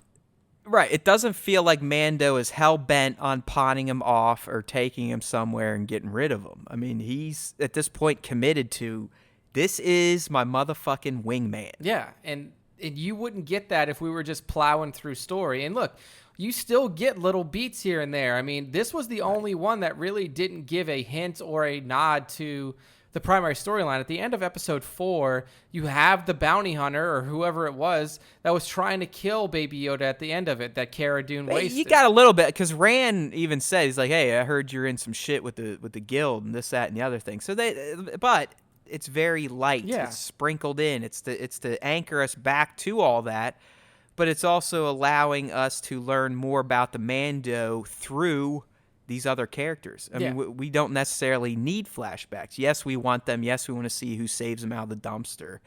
But we are learning about the Mando just through these interactions with other characters that he's worked with in the past. I mean, Xi'an, Quinn, all these people gave us insights into who Mando was at one point in time. Plus, they've all added to his lore. I mean, they're all like, hey, Rand's like, yeah, we need this guy. He's a fucking pimp. Blah, blah, blah. And they're like, oh, he's not a pimp. And then, he has that's one of my top moments when he fights all those bots and they're just sitting there with their thumbs up their asses. It's like, holy shit. That was really definitely one of my top moments, if not the top. Yeah. I mean, he is totally agree. The most badass Star Wars non-Force user character, bar none right now. Yeah. I mean, we've never who seen is a bigger anybody badass than Mando right now that doesn't use the Force? I don't know. Chewbacca's close. I mean, the legend of Chewbacca was definitely raised in Solo, and for those people who still are down on Solo, like, if nothing else, Chewbacca was a bad motherfucker in Solo. But yeah, I mean, you've never seen anybody, outside of the animated series with some of the clones and everything like that. Like, Mando is a bad-ass dude. Takes out 4 New Republic security droids by himself. I mean, it was just fantastic. And not he's only always that, utilizing his full skill set. I mean, the his melee, full arsenal, the weapon skills, his accessories. I mean, he's always mixing shit up. So I love that. I mean, like we already talked, I love Mayfeld. I did. I thought I'd hate him because of Bill Burr, and just Bill Burr being one of these people. Like, I fucking hate Star Wars, but I'll sure as hell act in it when they pay me. It's like, fuck you. But he was perfect. I mean, being a stand-up comedian was the perfect type of character to play a mercenary leader. Yeah. It was like, I loved him. I loved the way that he portrayed the character, and I also loved that he didn't he didn't try to be somebody he wasn't. You mentioned his stand-up comedian background. Like, he didn't shy away from it. He didn't try to play some super serious dude that, No, and that's credit to the writers and the director, because they knew what they were working with, and they wrote the character perfectly for the actor. I mean, he was great at his comedic timing. His line delivery was perfect because they were mostly zingers, one-liners, and snarky shit. I mean, Mayfeld is a Star Wars comedian, essentially. So, yeah. I dug him. I loved Zero's landing maneuver to get on the prison Oh my ship. God, yeah, that was insane. That was They fucking were awesome. all of them were just flying all over the fucking ship, and Yeah, he's like, okay, here we go. Whee! And 3, poor 2, little 1, baby here we go. Yoda's getting flopped around. Yeah, I mean, it was great, and it was perfect timing because you had a lot of tension in the cockpit. You had fucking Mayfeld pick up Baby Yoda, and some shit was definitely about to go down if Zero didn't start his landing sequence. So everything was, I mean... Well, yeah, they were all literally bullying the Mando for his culture, and then for the fact that he now keeps a pet, as he called it. Yeah, I just think the main thing about this episode for me was timing, like comedic timing with Burr. The timing of everything, the way that it worked was excellently executed. And even going into like one of the scenes that you said you really enjoyed, that kind of, that strobe light sequence scene where he's sneaking up on Mayfeld. That's my next moment. I mean, I loved that. I loved the how it was shot and just the tension of the moment and the fact that Mayfeld knew he got. Yeah, I mean, it was a perfect, like, those sequential scenes where you see the Mandalorian taking out his quarry once they betrayed him. I mean, that was some masterful work there. I just really love all of it. I mean, from the first... Were you surprised he left them alive? And do you think he left them alive because he's changing, or would he have done that? Is that part of his lifelong code? I don't know, man. That's a good question because we've never really seen... I mean, I didn't think that he killed them, to answer the first question. I didn't think he killed them. I thought that he probably left them somewhere, especially considering the way that this show's been skewing recently. Like, he's softening, and that's not necessarily a bad thing. That's what I mean, but I'm still dark, and I was like, oh, man, he fucking wasted those bitches. You're like Berg's hanging from the ceiling by his neck. Oh, yeah, exactly, like Predator style. Yeah. Like his fucking skull and spine have been ripped out. But I just knew, like, when he got out of that cell, I was like, he's probably going to use that again. I didn't know how he was going to use it. I didn't know if he was going to, like, trick one of them into going into it and close it. But when I saw all of them in there at the end, I was like, that is fitting for what he's turning into. He probably didn't have any thoughts about wasting people in the past. But now that he's he also knew that if he killed him, he would probably pick up more heat. Like, if he killed them all, they found him, like, whether it be mercenary friends, whether it be people that are mixed up with syndicates, anything like that, like, he would probably pick up more heat. So he leaves them alive, and then his legend grows. That's another moment where his legend elevates itself. Oh, yeah, he's keeping them alive just so they can spread the legend of the new Mando and his little green pet. Yeah, I mean, it's fantastic. No, I loved his double cross at the end. I mean, Rand tries to double cross him, but Mando is one step ahead and leaves that tracker on Quinn when he dumps him off. This is fantastic. I was waiting. I was like, where's that tracker? Is that tracker going to come back up? Yeah, Rand's all like, yeah, hey, see you later, buddy. Okay, have fun. Well, yeah, we got you. You're paid. And then he's like, all right, fucking kill him. And then Quinn looks down and is like, beep, beep, beep. And then you just see those T-65s. They come right out of hyperspace just as Mando's about to hit his jump. And there's Filoni. I was like, yeah. As soon as I saw blow Filoni, that thing to fucking smithereens. That was crazy because I was like, okay, are they going to like land? And then, these guys are going to get arrested. But then as soon as they said there's a bomber ship deploying, I was like, oh shit, they're going to blow it up. And they blew it up. They wasted the whole station. Yeah, they blew the whole fucking thing up. I mean, this episode really for me, from top to bottom, was incredible. I mean, from the cameos to the performances by all of the guest actors to directing, the way that this thing was filmed. I love this episode, and people can say what they want to about it being deviations from the standard plot line, but I love episodes like this where you get character building moments, you learn more about your primary characters, and then you also just have badass action sequences. Like we haven't. Yeah. I will argue that action sequence that we saw with him fighting the 4 droids, you've never seen anything like that in Star Wars. Exactly, like that's better than any action sequence that we've seen in this show so far. I would say that at least live action. I mean, obviously they can do some wild shit in animation, but it's animation. The rules aren't quite the same. Physics don't quite play out the same way. So yeah, I'm with you, man. I mean, I'm all over the show. I love the fucking experiment. I think it's paid off in spades. We got 2 to go. The only thing I don't like is me. I ruin everything. I mean, I'm really trying to have some come to Jesuses with myself and all these little Star Wars projects, because it's really, it's getting to the point, it's like, is this worth my fucking time anymore? Honestly, is it worth it? Because these, I'm so excited for tomorrow, as Nick and I are recording on Tuesday. I know new Mando's coming out, but at the same time, I'm sitting there like, I'm not even going to get to watch it as a fan until Wednesday night after sinking 6 hours of work into breaking down the episode. Yeah. It just, I can't ever have fun anymore. Yeah. I can't just enjoy it. Like, I can't just get up and fucking watch the episode and be like, man, that was cool. Let me go on the internet and look up this shit and see if other people thought about it. No. I'm sitting here, let me put out the stuff that people may search on the internet, even though they'll never find it because my stuff sucks and people hate us. Man, soon. Such is life, dude. One of these days I'll just get used to it. I'll be like, there's an indictment on the content I put out. It's been out there. No one wants to watch it. So I just got to get used to that and just quit doing it.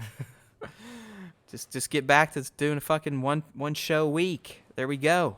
Live the good life. We will get our due. We're growing. We're growing. Yeah. You're only a year into this, brother. I'm like 10 years on the true. internet trying to get people to listen to me, so I'm starting to fall apart a little bit. That's true. But all right, anyways, not to get too down here. I'm not ready to jump off a bridge quite yet, but there's a good chance in 2020 a lot of the content may dry up from your buddies at Star Wars Time. Okay, it's a big week this week, right? I mean, there's a little movie coming out supposed to tie up the Skywalker saga, this thing that started 40 years ago, so low expectations, right, man? But Nick and I, we're here to just kind of talk about that, expectations, what we'd like to see, how we're kind of feeling about the film at this point. I mean, obviously, we may have a few more insights than we'd like to at this stage of the game, but such is life when you're a Star Wars fanboy asshole. So I asked Nick, let's powwow. Let's kind of throw down a list of some things that we'd like to see. So that's kind of what we're going to get into in this segment here of the show. And there's no real rhyme or reason to this, no order. It's just 2 fans spitballing of shit they'd like to see in the final Skywalker film, which I think is a lie, because in the end, if Disney wants to make more money and the likes of Daisy and John are out of work, there will be more Skywalker Saga films. But anyways, we'll save that for 10 years from now. So, Nick, I'm just going to go ahead and look at our list. I'm going to start with where we're at, the top one there. I do believe, especially if Palpatine's coming back and this, that, and the other thing, and you got to tie up all 9 sagas, there's got to be an Anakin or Vader moment. I don't know what that moment is. I don't know if I'll be satisfied, Nick, if it just truly is the Vader shrine getting smashed and Kylo talking about it, or if I'm going to need a Force Ghost appearance by Hayden. But I do think we have to have more of that character incorporated than just casual passerby conversation. Yeah, I mean, he is the central figure. Let me put some emphasis there. He's the central figure of the Skywalker saga. I mean, if you want to look at, Emperor Palpatine as the main bad, the reason that he's the main bad and the reason that he ascended to the levels that he did in the galaxy were mostly due to Anakin Skywalker. I mean, his creation, as we came to find out in the in the comic series. And then, ultimately the cause of his first downfall. We'll see who causes his second. But I mean, that's another moment I think Anakin has to somehow be involved, because Chris and JJ have promised us that they're not going. They didn't throw away Vader's redemption, and I still don't know how you're gonna justify that with the fact that Palpatine's back. But that's what I mean. Like that, we need Anakin Vader in that capacity. Yeah, I mean, whether it be, to me, it has to be communication with Kylo. I mean, in Anakin form, or maybe a half Vader Anakin. I don't know. Like, I mean, to me, I think it would be cool if I don't want to play it as angel devil, but like if he sees both forms in some way, whether it be like a split half. There was concept art for that, Nick, in TFA. Like the TFA art book, they did consider a version of Vader that is kind of half Anakin face, half Vader face. Yeah, and I think you're right. I think if you don't bring him back in to either be a guiding force for Kylo or some other, some other force within this movie, then you do kind of,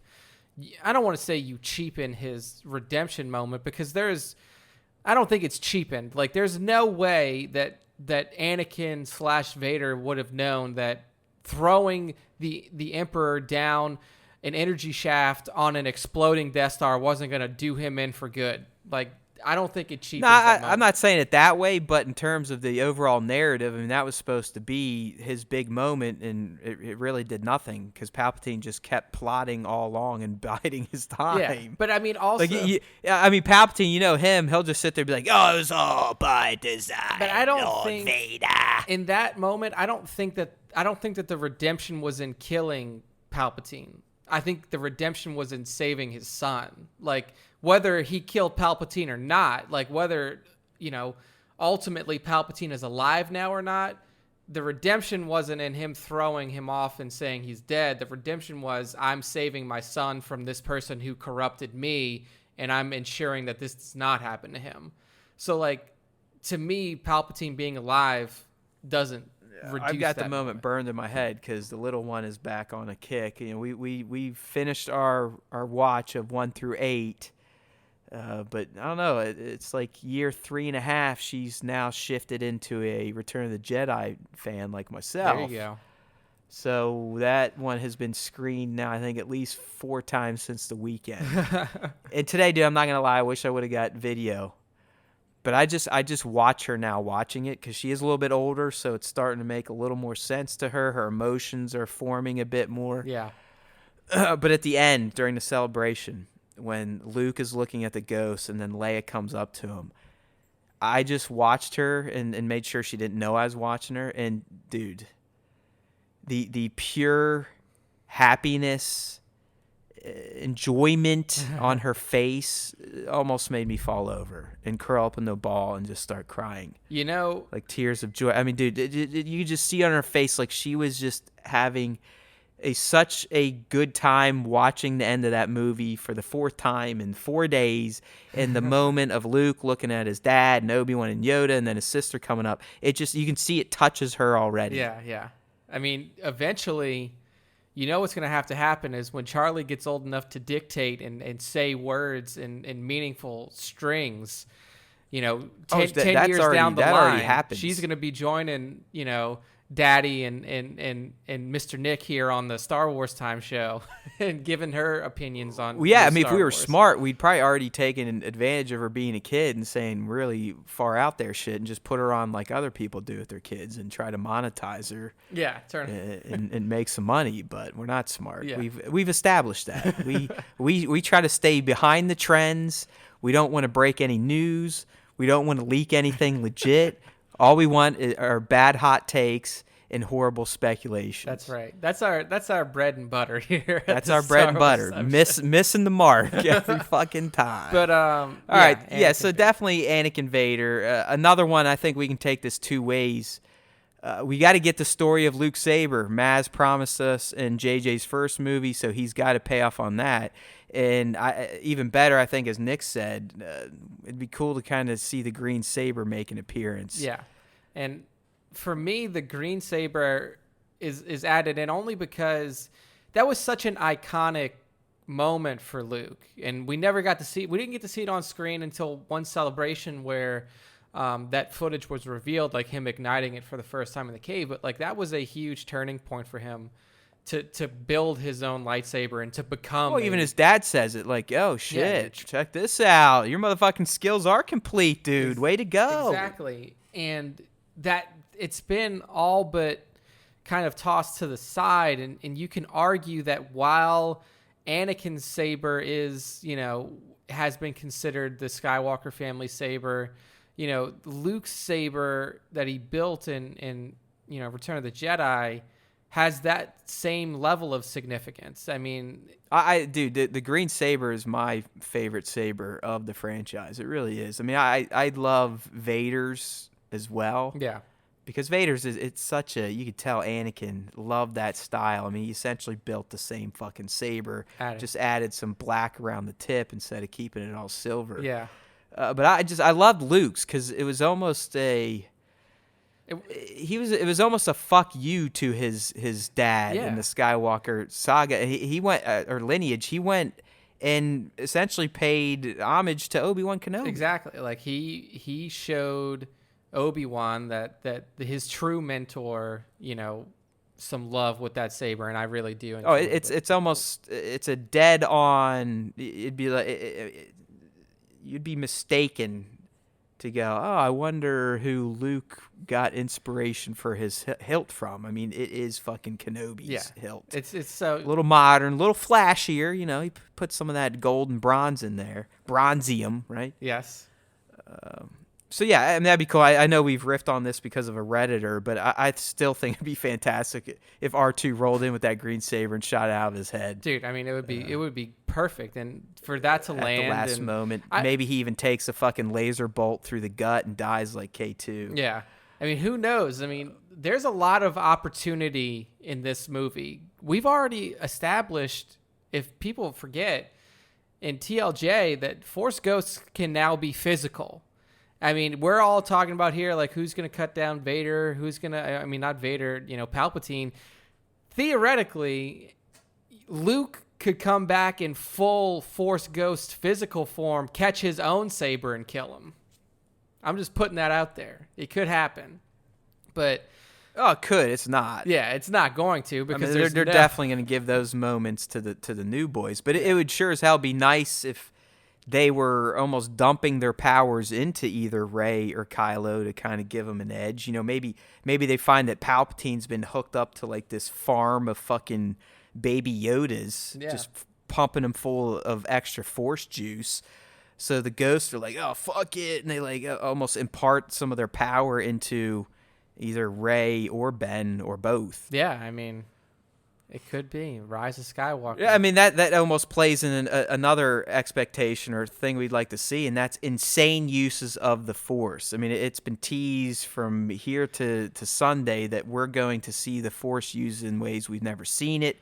I believe they've set up some of these new powers even in The Mandalorian when Baby Yoda was trying to heal Mando. Yeah. I think they're going to do something with healing in the Force. Yeah, I mean, that's been well established in video games for a long time, so. You could possibly, Nick, you could finally see Darth Plagueis' ability in real time. Yeah, to drain. I mean, we could potentially see someone brought back from fucking death. Yeah, it would be incredible to see something like that. I mean...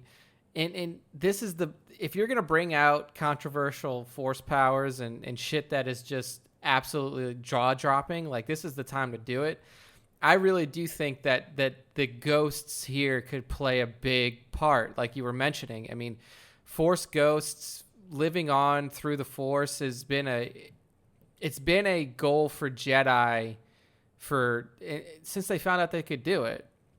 But what better way to leave your legacy, or what better way to always exist in the Force than to depart not only the concrete world but the Force world by helping your mentee destroy the greatest evil this world. I mean, you're essentially sacrificing yourself for good. Yeah, like you're even getting rid of your spirit at that point, and you're just you're imbuing your midichlorians with the receivers, Yes. right? I mean, Yes. so yeah, all that type of stuff. And I'm not even talking about the passive healing or this or that. I want to see some fucking Star Killer level rage type of shit too. Oh yeah, like either pulling ships down or exploding ships with their hands or minds, lightning. Maybe we'll get Kylo shooting some lightning.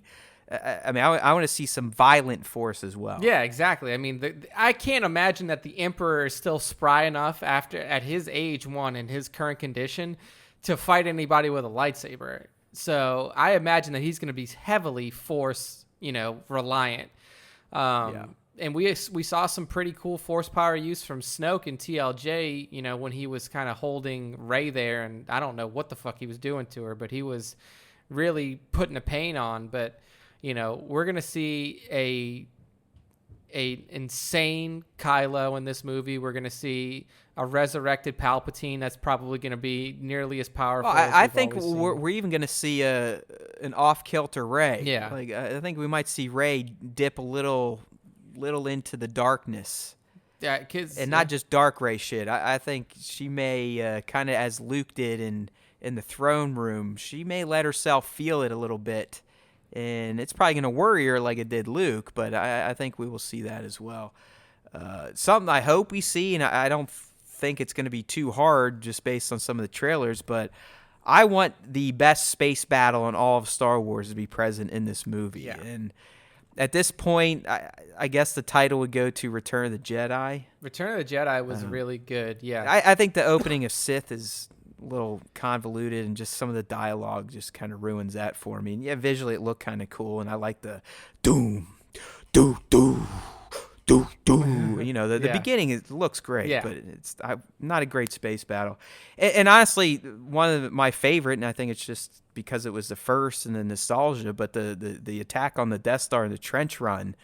I mean, that to me, even though it's kind of slow and not much of a space battle, it's got that tension and those types of feels. But I think the battle in TROS could just make all these look tiny. I mean, tiny by scale, absolutely. I mean, one thing that we've kind of come to realize when we look at old or original trilogy Star Wars is that the size of the Rebellion fleet and the fact that they were able to kind of take out 2 Death Stars is impressive because they weren't a huge force. Now it seems like the Resistance has a massive fucking force. Like they have the number of ships that we saw on the screen in the trailer was just abhorrent. And then it seems like at some point in time, and I don't even think it's going to be early on, but I think at some point in time, Leia's plea. It sounds like she's been sending out Poe and Finn. Maybe the pleas actually start to be heard and acted upon. For some reason, maybe something happens early in the movie where it finally kicks the rest of the galaxy's ass. Be like, uh-oh. It's like, we really need we to just do basically something. let another empire rise here because we weren't taking this Leia chick too seriously again. Maybe we should go help. Yeah. So, I think that's a given. Just, like, the fact that we saw literal fights, like ground troop fights on the outside of Star Destroyers, like this kind of shit is nuts. So I think that one is gonna happen there. So yeah, we've kind of hit on some of these, and we talked about earned deaths earlier with the Knights of Ren. That's kind of what I was meaning. I mean, if you're gonna kill off face characters, known characters, just make sure they're earned and not bullshit. Yeah. Race conclusive. I'm not someone that's going to be like, oh, man, Akbar didn't get an earned death. Whatever. He's Akbar. He had one line. He was kind of more of a meme than an actual legit character. Yeah. But it would have been nice to kind of seen him go out instead of just like, oh, shit, he was on the bridge. I guess he was sucked out, blew too. Up. There he goes. Yeah.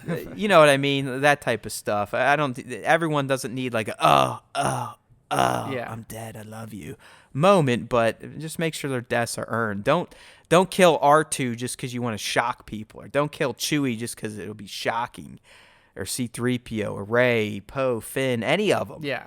Make sure they're earned. That's all I'm asking for. Yeah, and I assume that and then Nick's got here, the stuff with Leia. I mean, we're just going to have to see how it plays out. I mean, I don't want it to look wonky. I don't want it to feel wonky. Outside of that, I don't really think it can fuck too much shit up. Yeah, I mean, the thing with Leia is that she's going to have a limited part here. So based off of what we heard from JJ, what we've heard from, Kathleen, and even, Carrie Fisher's brother, it seems like they've used all the footage that they could use to good use.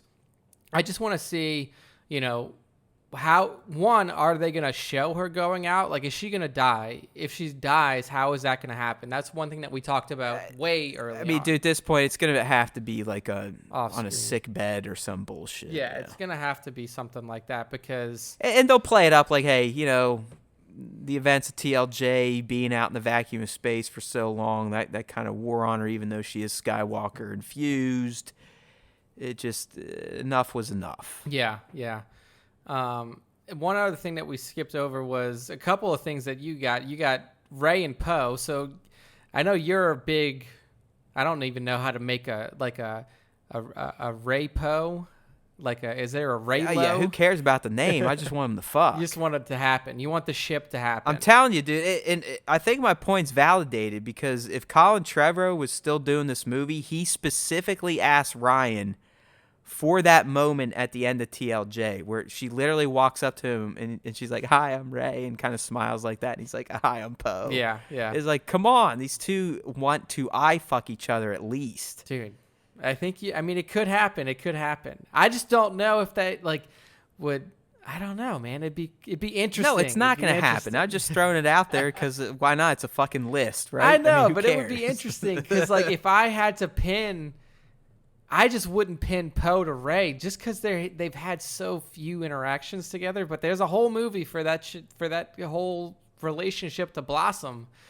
That's what I mean, man. They had a year and a half time to hang out. You never know. Yeah. I'm saying they at least hooked up in between TLJ and TROS. You have to maybe by then repopulate it's just the resistance. Yeah, maybe they're friends with benefits or something like Yeah. that.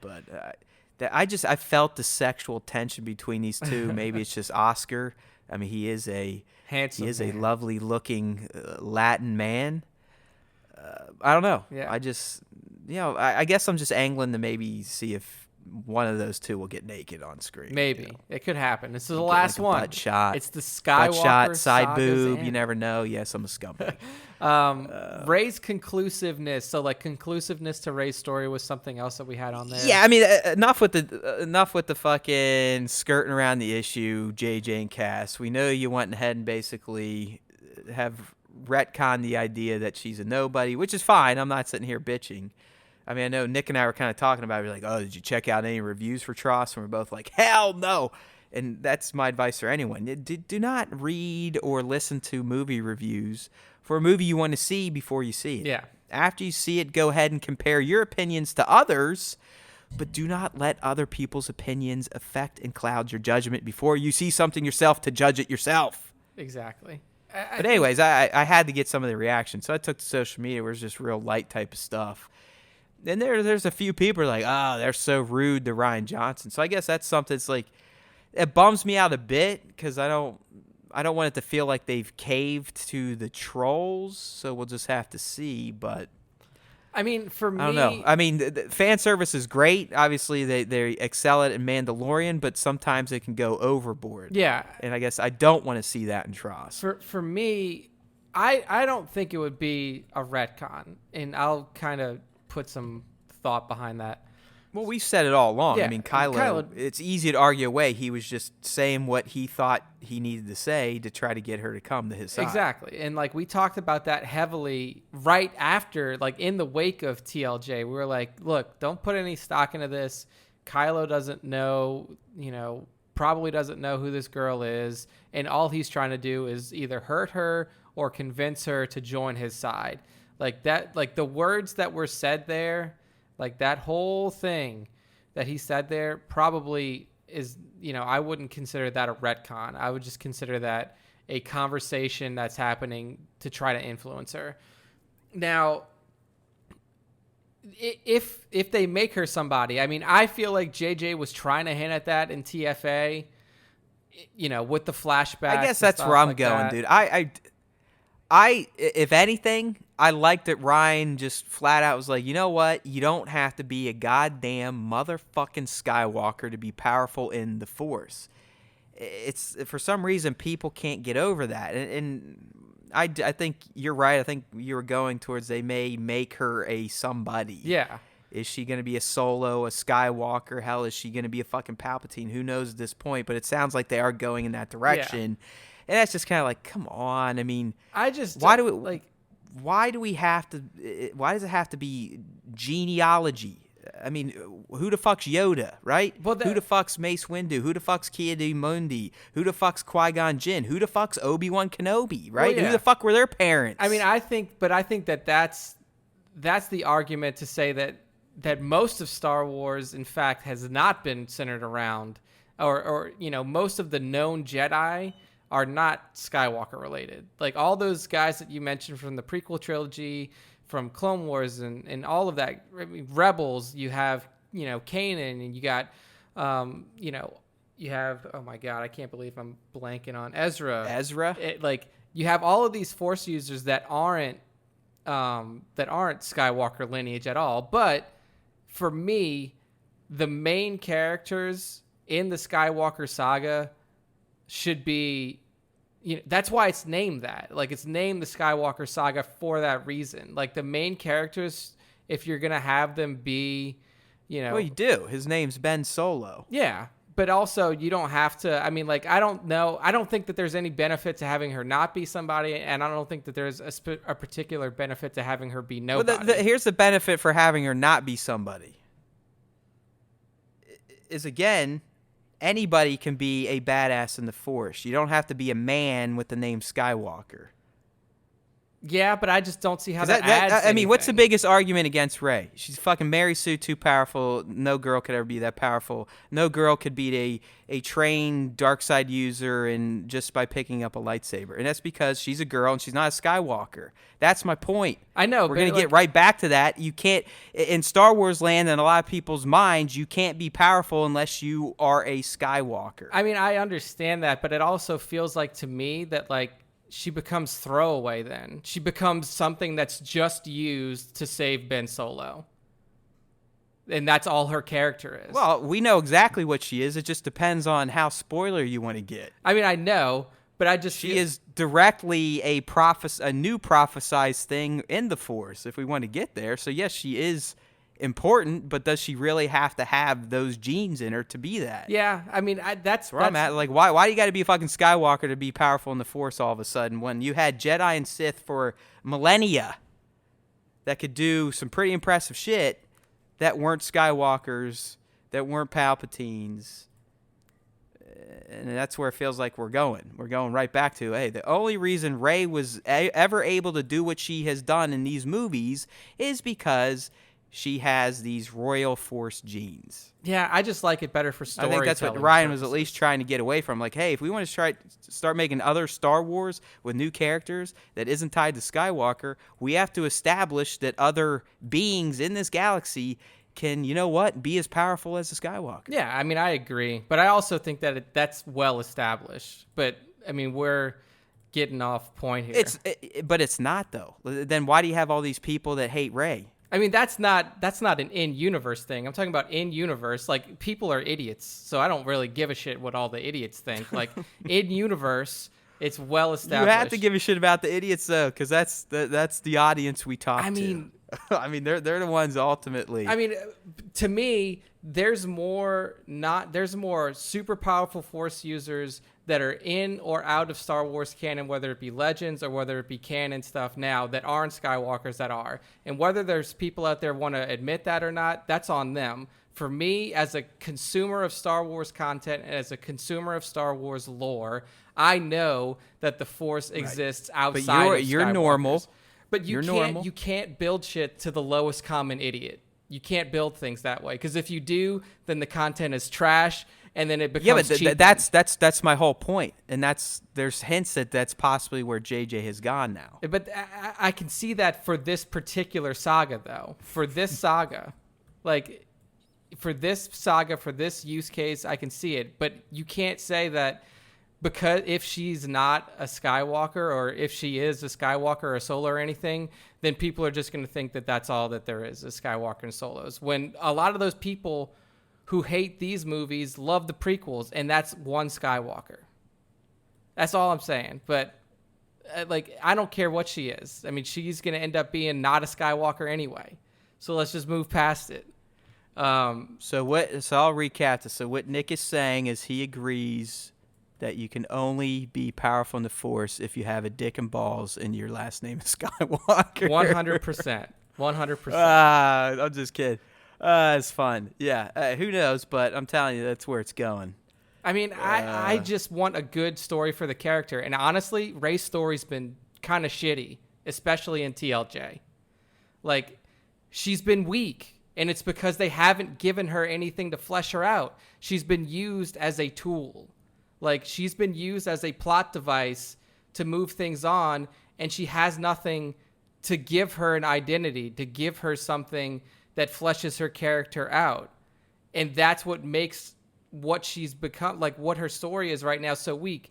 And I love her as a character, but she needs something to bolster her.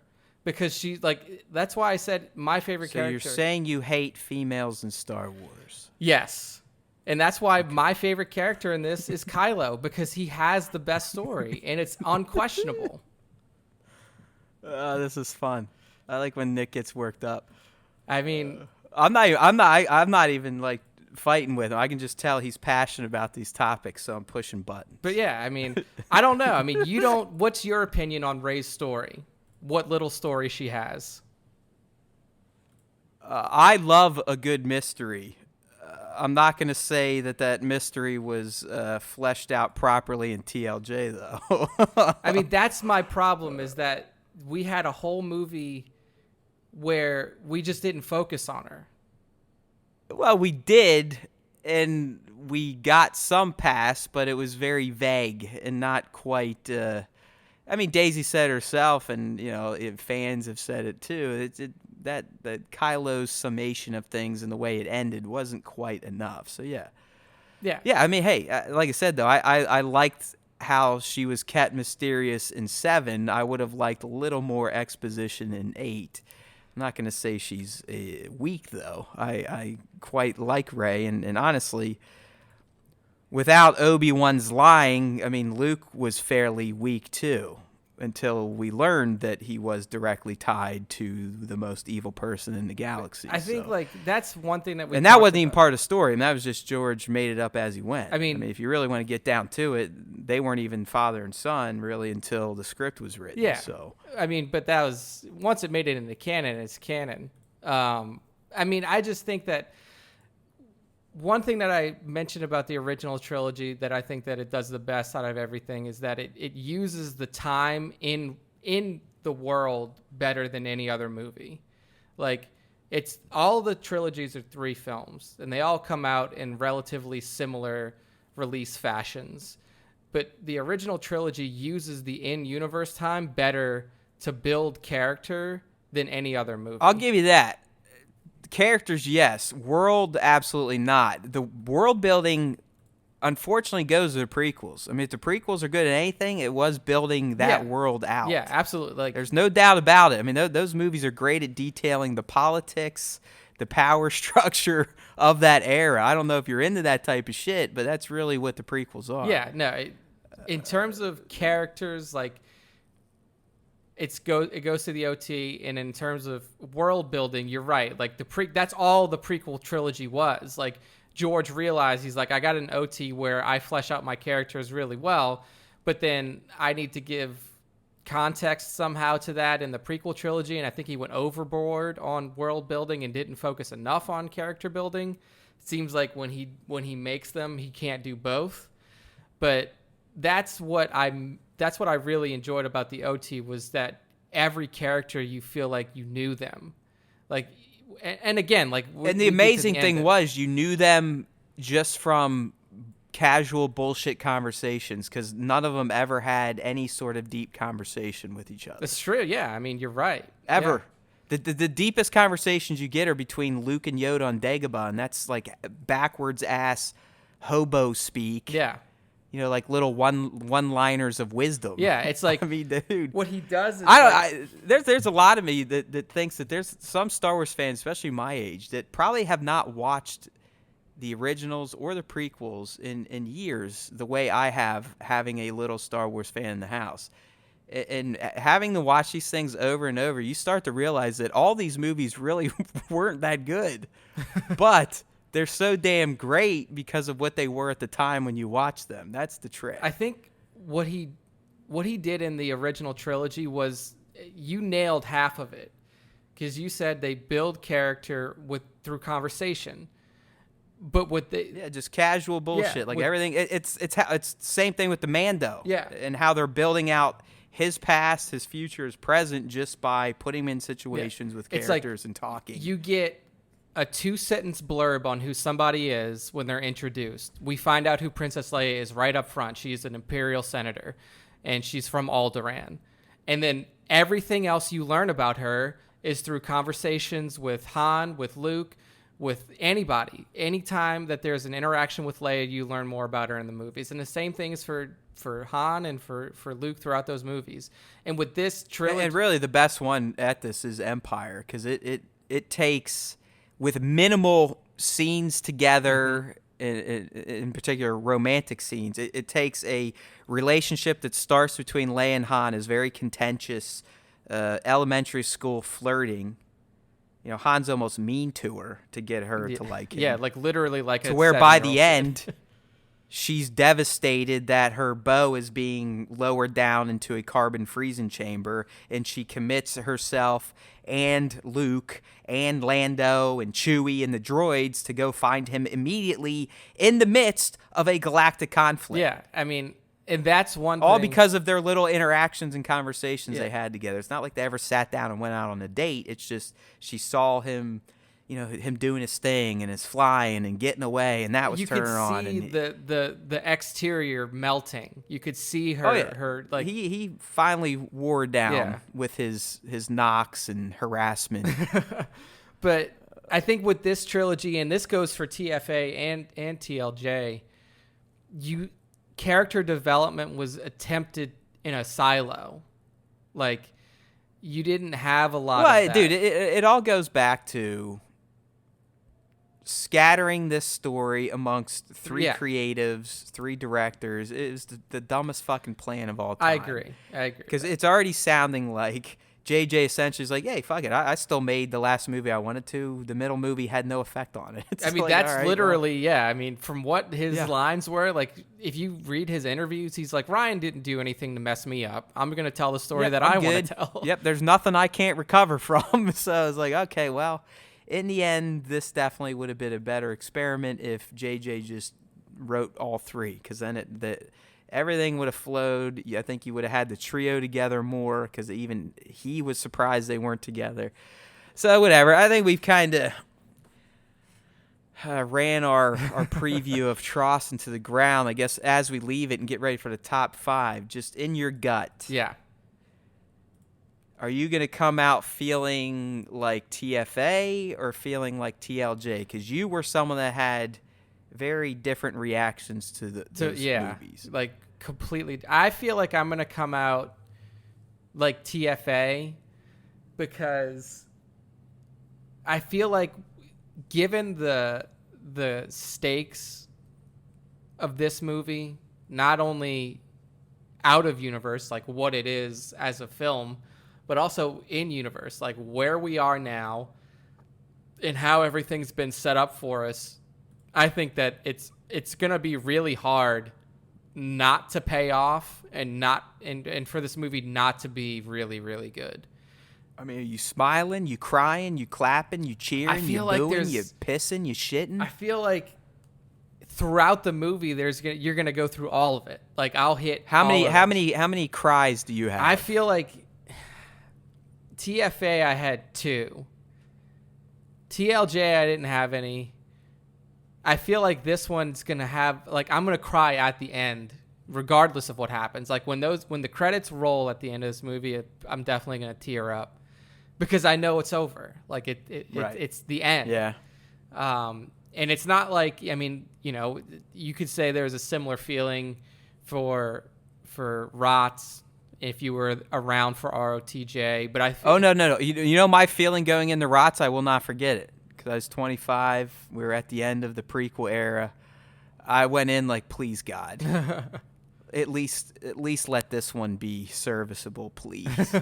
Please. And, this is the big one. This is the one that matters. And nope. And like for me, even though I just kind of went on, I don't want to call it a tirade, but like I picked out the flaws in the new trilogy. I really enjoy it. Like I like everything that Disney Star Wars has made, and I truly love The Force Awakens. Yeah, I mean, honestly, I feel, to me personally, the stakes were higher for Revenge of the Sith than the Rise of Skywalker. Yeah, I mean, narratively for the characters we all know and love, because in the end, and as I say, the reason Sith is my least favorite Star Wars movie is because of the nail it put in the coffin of the character of Darth Vader for me. Yeah. It pretty much fully turned him into a whiny, sniveling, conniving pussy bitch. And here's the thing, like with this movie, there's not a situation like that for any character. That's what I mean. Like, to me, the stakes are, yes, it's wrapping the Skywalker, whatever the fuck that is. Like, oh, okay, whatever. To me, Star Wars is fucking Star Wars. I don't give a shit. But it's like, yeah, I don't care. Like that stake is not up there. Like, oh, they've got to do this for Rey or this for Kylo or this for Palp to make me. No, I don't have that. All I have is, I know it's going to be a good story. I know I'm going to be entertained. I know I'm going to be emotional. I just want to walk out feeling like nothing was left unfinished, and I don't have any questions of like, ooh, but why this or why that, or I wish we got more of that. And I fear that's going to happen because a lot of the early word is this movie's a lot, and it comes at you fast, and it may be too much with too little time. I mean, if that's the case, then it sounds to me like you need multiple viewings, which we planned on doing anyway. I mean, that too, but I'm still going to argue it should have been longer. If you're trying to like establish that this trio is a trio now, which we haven't seen for 2 movies, and this, that, and the other thing, and you're reintroducing Palp, and Kylo's out on these other missions that aren't directly First Order related. I mean, you need some time to build that up, some plot development, and then you got to resolve all the other shit. So yeah, I still don't understand the rush or the penchant to get this thing down under 2.5 hours. I don't want to feel robbed of something when I leave. I can't explain what that is, but I don't want to feel like, man, they showed us this, but they didn't quite pay off the way they should have, and fuck, it's probably because of time constraints, and here's, fuck this 2 hour and 20-minute runtime. Here's one thing that I still don't think that we're clear on. Like, not me and you, but Star Wars as a whole. I don't know if we are done with the Skywalker saga timeline completely. Like, we're not. So does that mean, do we get a live action Age of Resistance television series that could fill in gaps? Yeah, why not? I mean, Kathleen's come out and said it. JJ has said stuff too. I mean, Kathleen pretty much said, like, yeah, I mean, yeah, the characters from the new trilogy could, of course, show up in other projects. So, yeah, I mean, come on. I mean, this is the llast theatrical run that we'll get for the Skywalker saga, quote unquote. I just think they really want to separate from the Luke, divisive shit. Leia, Han, Chewie, the droids, that. I think, I think it's time. I think they've realized that a lot of the vitriol that's out there for Star Wars now is wrapped up in the legacy of the original movies, and as weird as it is to say, of the prequels. Like, people... No, you're right. I was going to say, I think it's even more so for Anakin's Skywalker legacy than anything. So, like, they realize... For some reason, the little kids that watch the prequels think that these things are like, whoa, wow, Anakin, my God, dude, he's I've awesome. said it like, before. Yeah, if you watch the Clone Wars, Anakin's a fucking badass. Yeah, like, I've said it before. The reason that the younger generation is attracted to the prequels is because it's bright, it's fast, shiny, and there's a lot of moving pictures. Like, they just love that shit, and the OT is more subdued, but it tells a better story.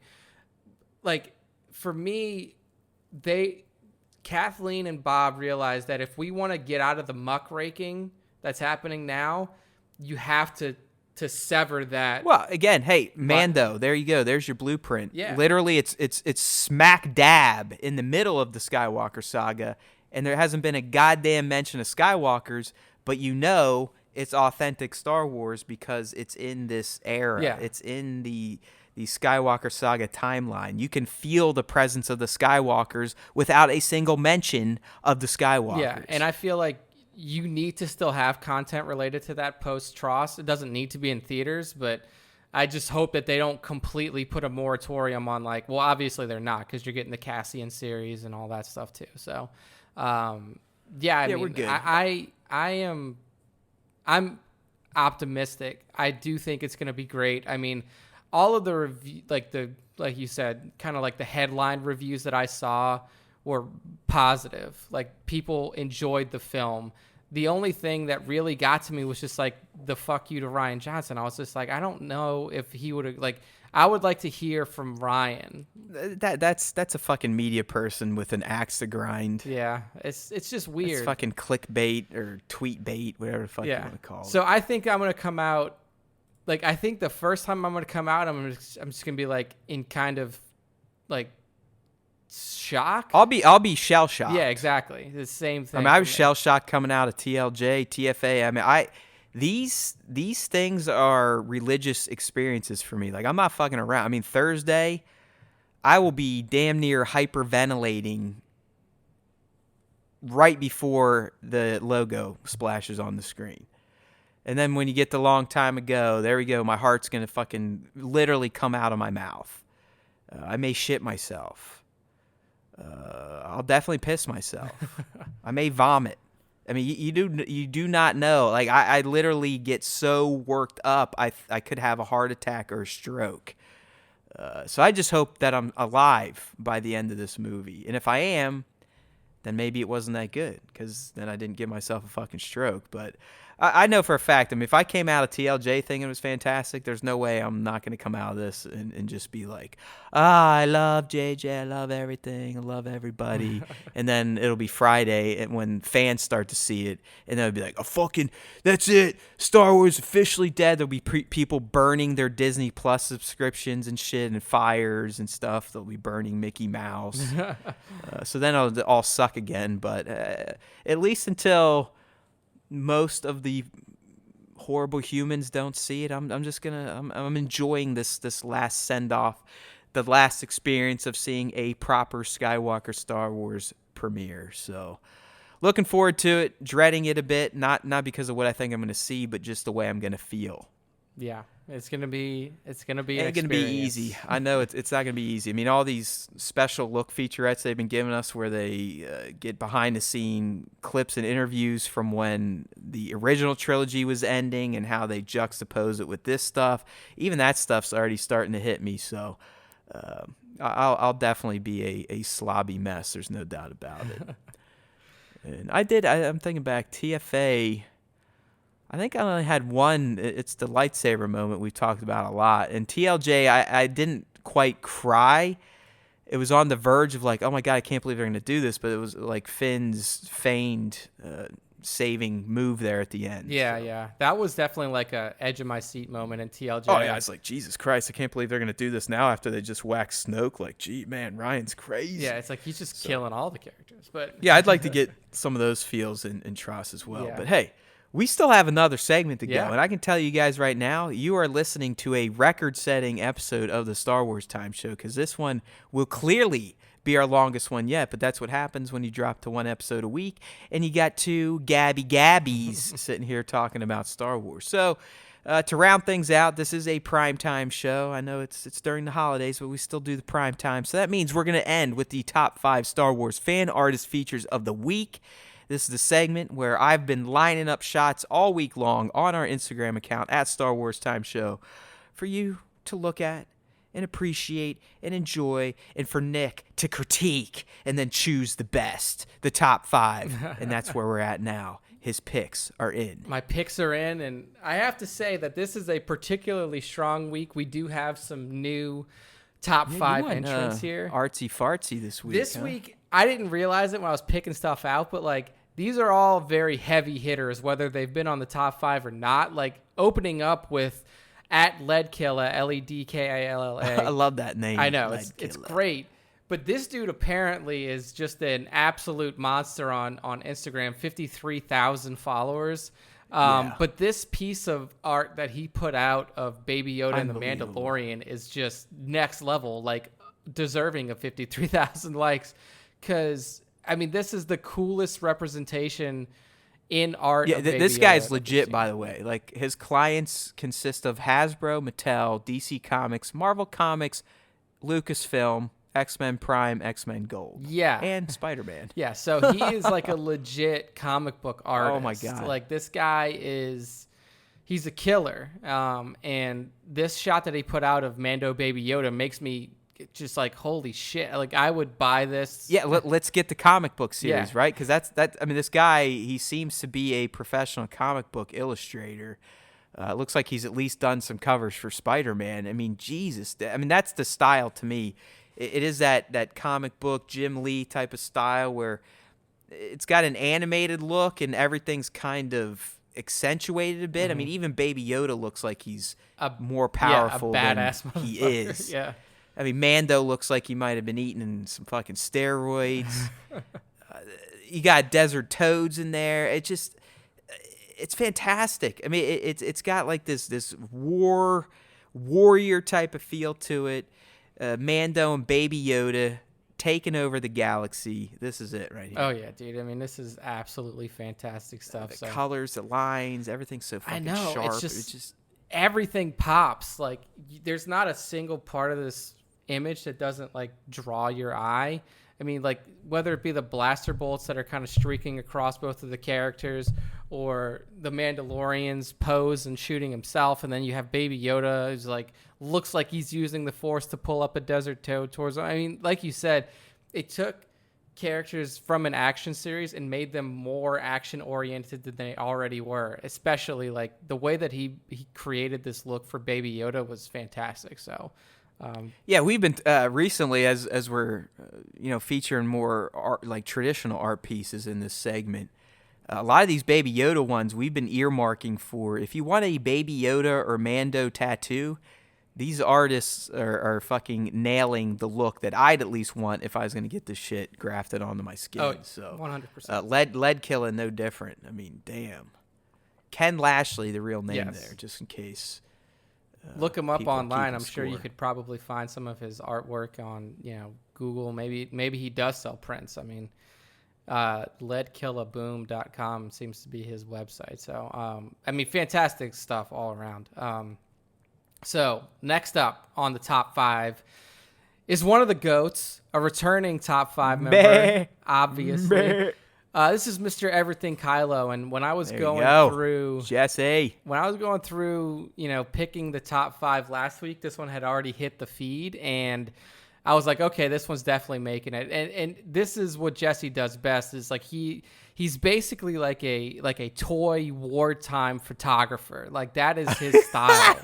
If you've ever seen like old wartime photos, like Jesse is able to he's capture fucking that. he's the fucking Ken Burns of Star Wars. Yeah, yeah. Right, in Ken Burns again, like there's literally a crop named after this guy because of, I believe, what he did for World War II footage or I think so. or Civil War footage. Either way, Jesse is the new Ken Burns of Star Wars war photography. Yeah, I mean, it's crazy because everything you see, like this shot here is a scout trooper, Imperial scout trooper. Well, I'm pretty sure we featured this custom before, Nick, in a different shot we have, of Jesse's. He had him posed either running maybe or just standing there, because this is one I was like, I'm pretty sure that's a Kylo Ren rubber cape wrapped around his neck.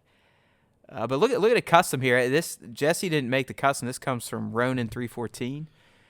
But look at the shark mouth or the Joker mouth painted onto that helmet. I don't know if you can see it through the dirt. Yep. Then you got the Imperial logo there on the side, the grid on there. Scout troopers really do make for good recon / sniper type of setups. Yeah, and I mean, this guy looks like he's in the trench. Like, he's like the way that Jesse built up the bank here for him to lean on, the explosion that's going on right above his head. I mean, and the fact that he's got the smoke coming from the barrel of the gun showing he just fired off a shot. I mean, like everything that is just pure firework luck. I mean, I've had this before. I'm sure if Jesse's listening, you cross your fingers hoping for something like this. But that little trail right there, Nick, by the barrel, that's 100% crackling ball smoke trail. If that's the case, that is like some incredible luck to have that smoke. I'm telling you, it just, I mean, I know Jesse, he probably sets these up, probably's got a high-speed shutter set, remote, and just bang, bang, bang, bang, bang, bang, bang, bang. You know, right when that firework's going off, you just hold the button down. It's going ba ba ba ba ba ba ba ba ba ba, and you're hoping one of those 30 or 40 shots will get you the best amount of practical effects, and sometimes in this case, even kind of make it look like, the dude just fired his sniper rifle there. So yeah, I mean, it's fantastic. So always a good feeling when you find one of these within a multi-shot shoot. Yeah, I mean, this is why Jesse, Everything Kylo is one of the GOATs on the Star Wars Time Show. Shots like this, I mean, the guy is an absolute... He's a genius when it comes to these action-oriented wartime shots. I mean, just absolutely fantastic work. So yeah, his middle name is Gritty, by the way. I can see why. The dude is the king of grit. But Jesse Gritty Everything Kylo. That's his last name right there. So at Everything Kylo on Instagram. If you're not already following him and you're a listener of this show, then you have problems. Go to hell. There, I'll say it. That's what Nick wanted to say. I'll say it. Yeah, I was leaning that way. So next up, we have a new top 5 entrant here. This is Mr. Stormtrooper Davis. Oh, he's not new. Sir Dork threw his ass in there. Oh, when, he did? You were Okay. MIA. And then Sir Dork was MIA because he fucking didn't record his stem. Well, there we go. So this is a returning top 5 member from my absentee then. But this is actually a fantastic shot of some bucket heads Isn't here. it? I mean, these motherfuckers look like life-size characters. That's exactly what I was going to say. I was going to mention, like, you can't tell whether this is, like, real people in costumes. It's insane. I mean, that's what initially caught my eye and why I threw it up there just to, put on our IG to be in the running. It's just, I mean, he's got to be using a macro, and that lens has to be, maybe 2 inches away from the setup here. I mean, whatever he did, he made me feel like Commander Pyre is like a live action character. Yeah, and he's going to jump out of this fucking picture and shoot us right in the face. Yeah, I mean, it's fantastic. And look, I even went on, I don't think it was this one, but there was another Pyre shot that you shared, I think it was last week, and I went on my personal IG and commented on it. I don't do that often, but I love the Commander Pyre figure. I mean, the gold makes him pop so much, and I'm already a huge fan of just the trooper aesthetic. Like, Commander Pyre is probably one of the coolest figures for me to look at on our feed, and Mr. Stormtrooper Davis here really made this character fucking pop in a way that I haven't seen anybody else do before. So I still wish Resistance would have given us more on the gold armor. Like, why? Yeah, like, is it a rank thing? Because he's not even ranked higher than Phasma. No, yeah, I mean, so I don't know. And the way he cowered the Hux, it's like, I mean, it's like, does this guy even have any power? It's so odd. Like, is it just like, is it that Hux and not Hux, like Phasma and Pyre and the what was the red guy's name? It was Major Von Reg. Von Reg, yeah. Like, were they just like 3 bros that all decided to whip special armor? Or are they like? It's really just to sell more Stormtrooper toys in the end. But yeah, it'd be nice to get some actual in-universe stories behind here. But I mean, if you're listening here, Alex, I believe that's your name. Yes, Alex Davis. Lens, and how close were you to your subjects for this shot? Because will be a year this Christmas that I've had my 100mm, which is just probably one of the best lens out there for toy photography. And still, to get this level of scale, zoom, whatever you want to call it, magnification, that lens had to be right on top of these fools. So that's impressive in and of itself, just that he was able to capture these figures mostly in frame. But I just love the size of these guys. I mean, these are little 6-inch motherfuckers that look like real people. Yeah, 6 inches, looks like they're 6 feet tall. So fantastic job at Mr. Stormtrooper Davis, all one word on Instagram. So next up is a returning top 5 member, and this guy is always known for his fantastic dude, concepts. And this is Nose Rain. At this point in time, can someone please buy Nose Rain a beer? Yeah, I mean, the concepting work behind this, and what we're looking at here is a nativity scene, all done with characters from the Mandalorian. So you have stormtroopers, oh my God, Cara Dune, the Mando holding little swaddled baby Yoda. You have dewbacks. You have a dead IG-11 on the ground. Jawas. You got fucking Tusken Raiders. Like the concepting to the execution, everything about this shot is just fucking perfect from Nose Rain. I don't know how he does it, but this dude is a genius when it comes to this one I've seen everywhere. I mean, this one, hopefully it wasn't stolen too many times and he's gotten credit, but I mean, I've seen it popping up on people's websites, sites, 0 credit for Richie. I mean, this is something that I feel kind of like the one we talked. I don't know. No, you weren't here for this. Were you? Were you here for the one where he essentially made a picture of the Mandalorian cast as if they were at a con in universe? I saw and that. Little Jawa kids were like dressed up like them and getting signatures and shit. I saw it, but I don't think I featured it. No, I think that's another Sir Dork one. But again, that's like back to back where at this point in time, Disney needs to pay this man for the fact that their stuff motivates him to be this creative. Yeah.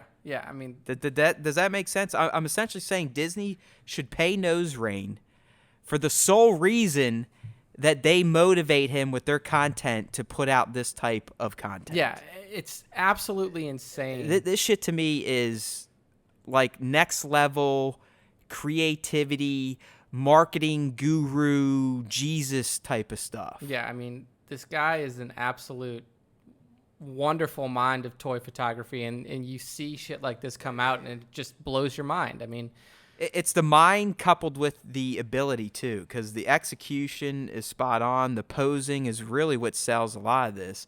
And then just the real slight atmosphere here to kind of round it out.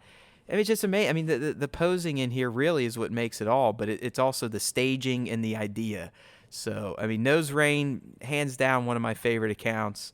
Seeing the guy explode, and there's, I mean, it shouldn't fool anyone, or anyone shouldn't be sitting here going, wonder why this guy has over 40,000 followers on Instagram. I mean, I'm sitting here wondering why this guy isn't getting paid as a career to do this type of shit for people. Yeah.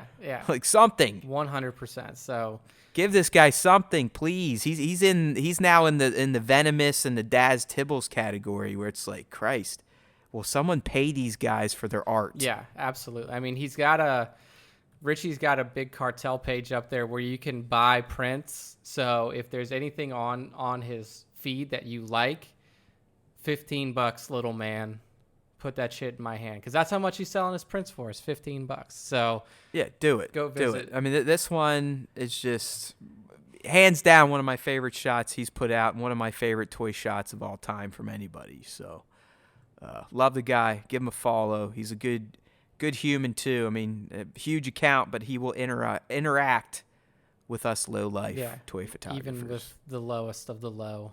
Yes. But he's not just like, dude, you suck. You have almost 4,000 followers, and your reach is about 1%.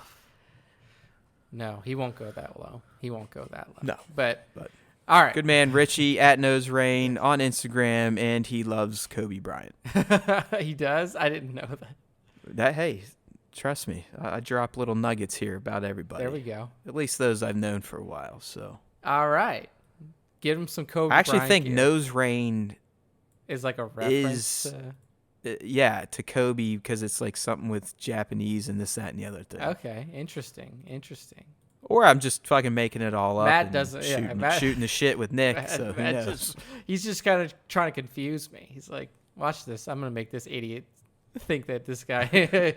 All right, last up on the docket, and this shot here, this is another traditional kind of illustration art piece. This is from MJ Hiblin Art, At You think do you think this dude has a yeah, following? 204,000 followers on Instagram. Again, like I picked out these things and I don't look at the accounts before I feature them, and then I just open the accounts to link it in the post. But this guy is apparently a massive Jesus, dude. like I mean, following artists. and it's like he's either being super humble or he literally is just an artist that makes art and has gone viral because he doesn't list any type of clients, just kind of like we were talking about with Lead Killer. Yeah. I mean, Lead Killer's like, yeah, by the way, I work with fucking Lucasfilm, suck my dick. Yeah.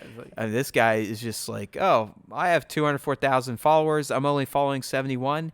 And every fucking piece of art on my page is a work of art. Yeah, exactly. Like, so what we have here from MJ Hiblin is it's a representation of Baby Yoda as the Joker. So it's Baby Yoda.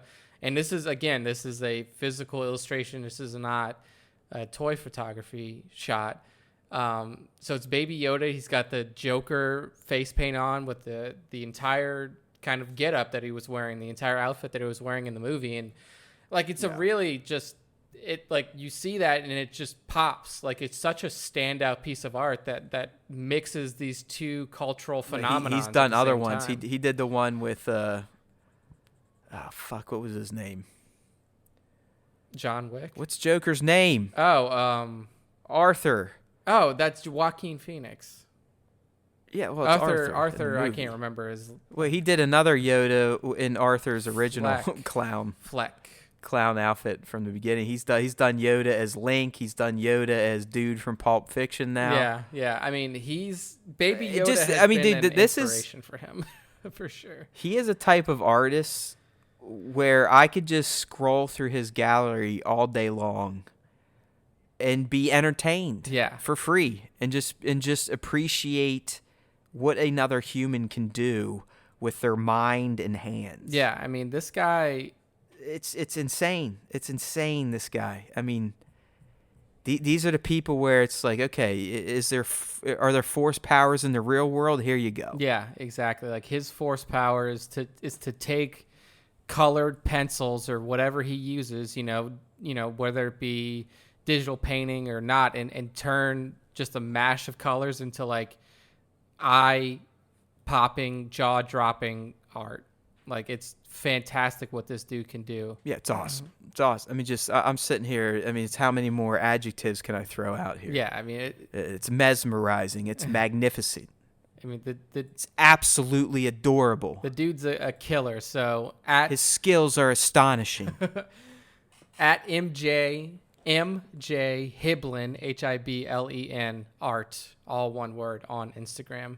Only got 61 likes on this image on our feed. Yeah, we're not.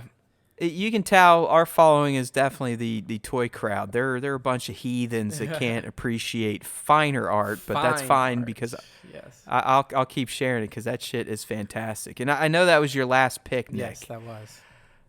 And you like that pick, Nick? I have to share this with you because once the movie airs, it won't be as impressive. But these shots that At Work More or Less has put out over the past day. I saw you talking to him a little bit on IG. Yeah, I'm linking you right now. There's the first one. So what Work More or Less has done here, he has taken Star Wars action figures and posed them as if they were going to the premiere of Star Wars: The Rise of Skywalker. Yeah, I saw a couple of these. And my God, are these just not the greatest little creations ever? I mean, Work More or Less is another one like Nose Rain where his creativity is out of this world, but then his posing can actually bring his creative thoughts to life. I mean, dude, just look at the second one where he's got the cast. And he's got like figureheads on different bodies. Yeah. Luke's wearing a suit. Rey's in Holdo's gown. I mean, Kylo's in a suit. Billy D's kind of in a pimp coat. Yeah, it's just fucking phenomenal. It's the fact that he thought about the idea to do it. Yep. Then getting all the props to do it. Then mixing up and figure bashing all these characters. But most importantly, the poses he gives them all. Yeah, like the poses are bring these characters to life. I mean, it makes you believe that you're looking at a real version of, the fucking the premiere. The cast was like, well, I mean, it's literally the cast as if they were their characters watching the movie in their universe. Yeah. Jason's actually, I mean, Nick, you can go on our account. He's actually sent some other shots that he hasn't released yet because we're cool like that. Behind the I scenes. do urge Nick to check those out because again, you look at the little poses, and each shot Jason has created a scene through the pose. You can feel what the characters are saying, doing, expressing just through the pose. So I just wanted to throw that. I had to get that shout out there for At Work More or Less. Don't usually do impromptu honorable mentions, but because the movie is coming out, and the next time Nick and I record, the movie will be out, so I just wanted to get this out in a timely fashion. Yes. At Work More or Less, fantastic stuff. And like I said, he'll be dropping some additional shots of this series.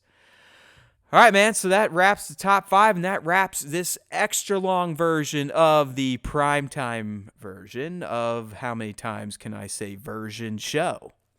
And so it's that time to get your asses over to StarWarsTime.net. Click around a little bit while you're there. Stay, have some fun, drink a beer, smoke a joint, do what you got to do. But that's where we're at. That's home base, StarWarsTime.net. That's where you can get all the links you need to every podcasting platform we're on. So if you're not subbed up yet, first off, what the fuck's wrong with you? Second off, go to StarWarsTime.net and get subbed up. We're everywhere. iTunes, Google, Android, TuneIn, Spotify. You can find a platform that jives with your tech. And of course, while you're there, you can also get hooked up to our YouTube channel because we try to put out content on a weekly basis there too. YouTube.com/Star Wars Time Show, or just get it from the mothership. All right, my friends, because there's always time for Star Wars Time. So why not listen in? Be a fan, be a friend. And remember, if you listen to the Star Wars Time Show, the Force will be with you. Always.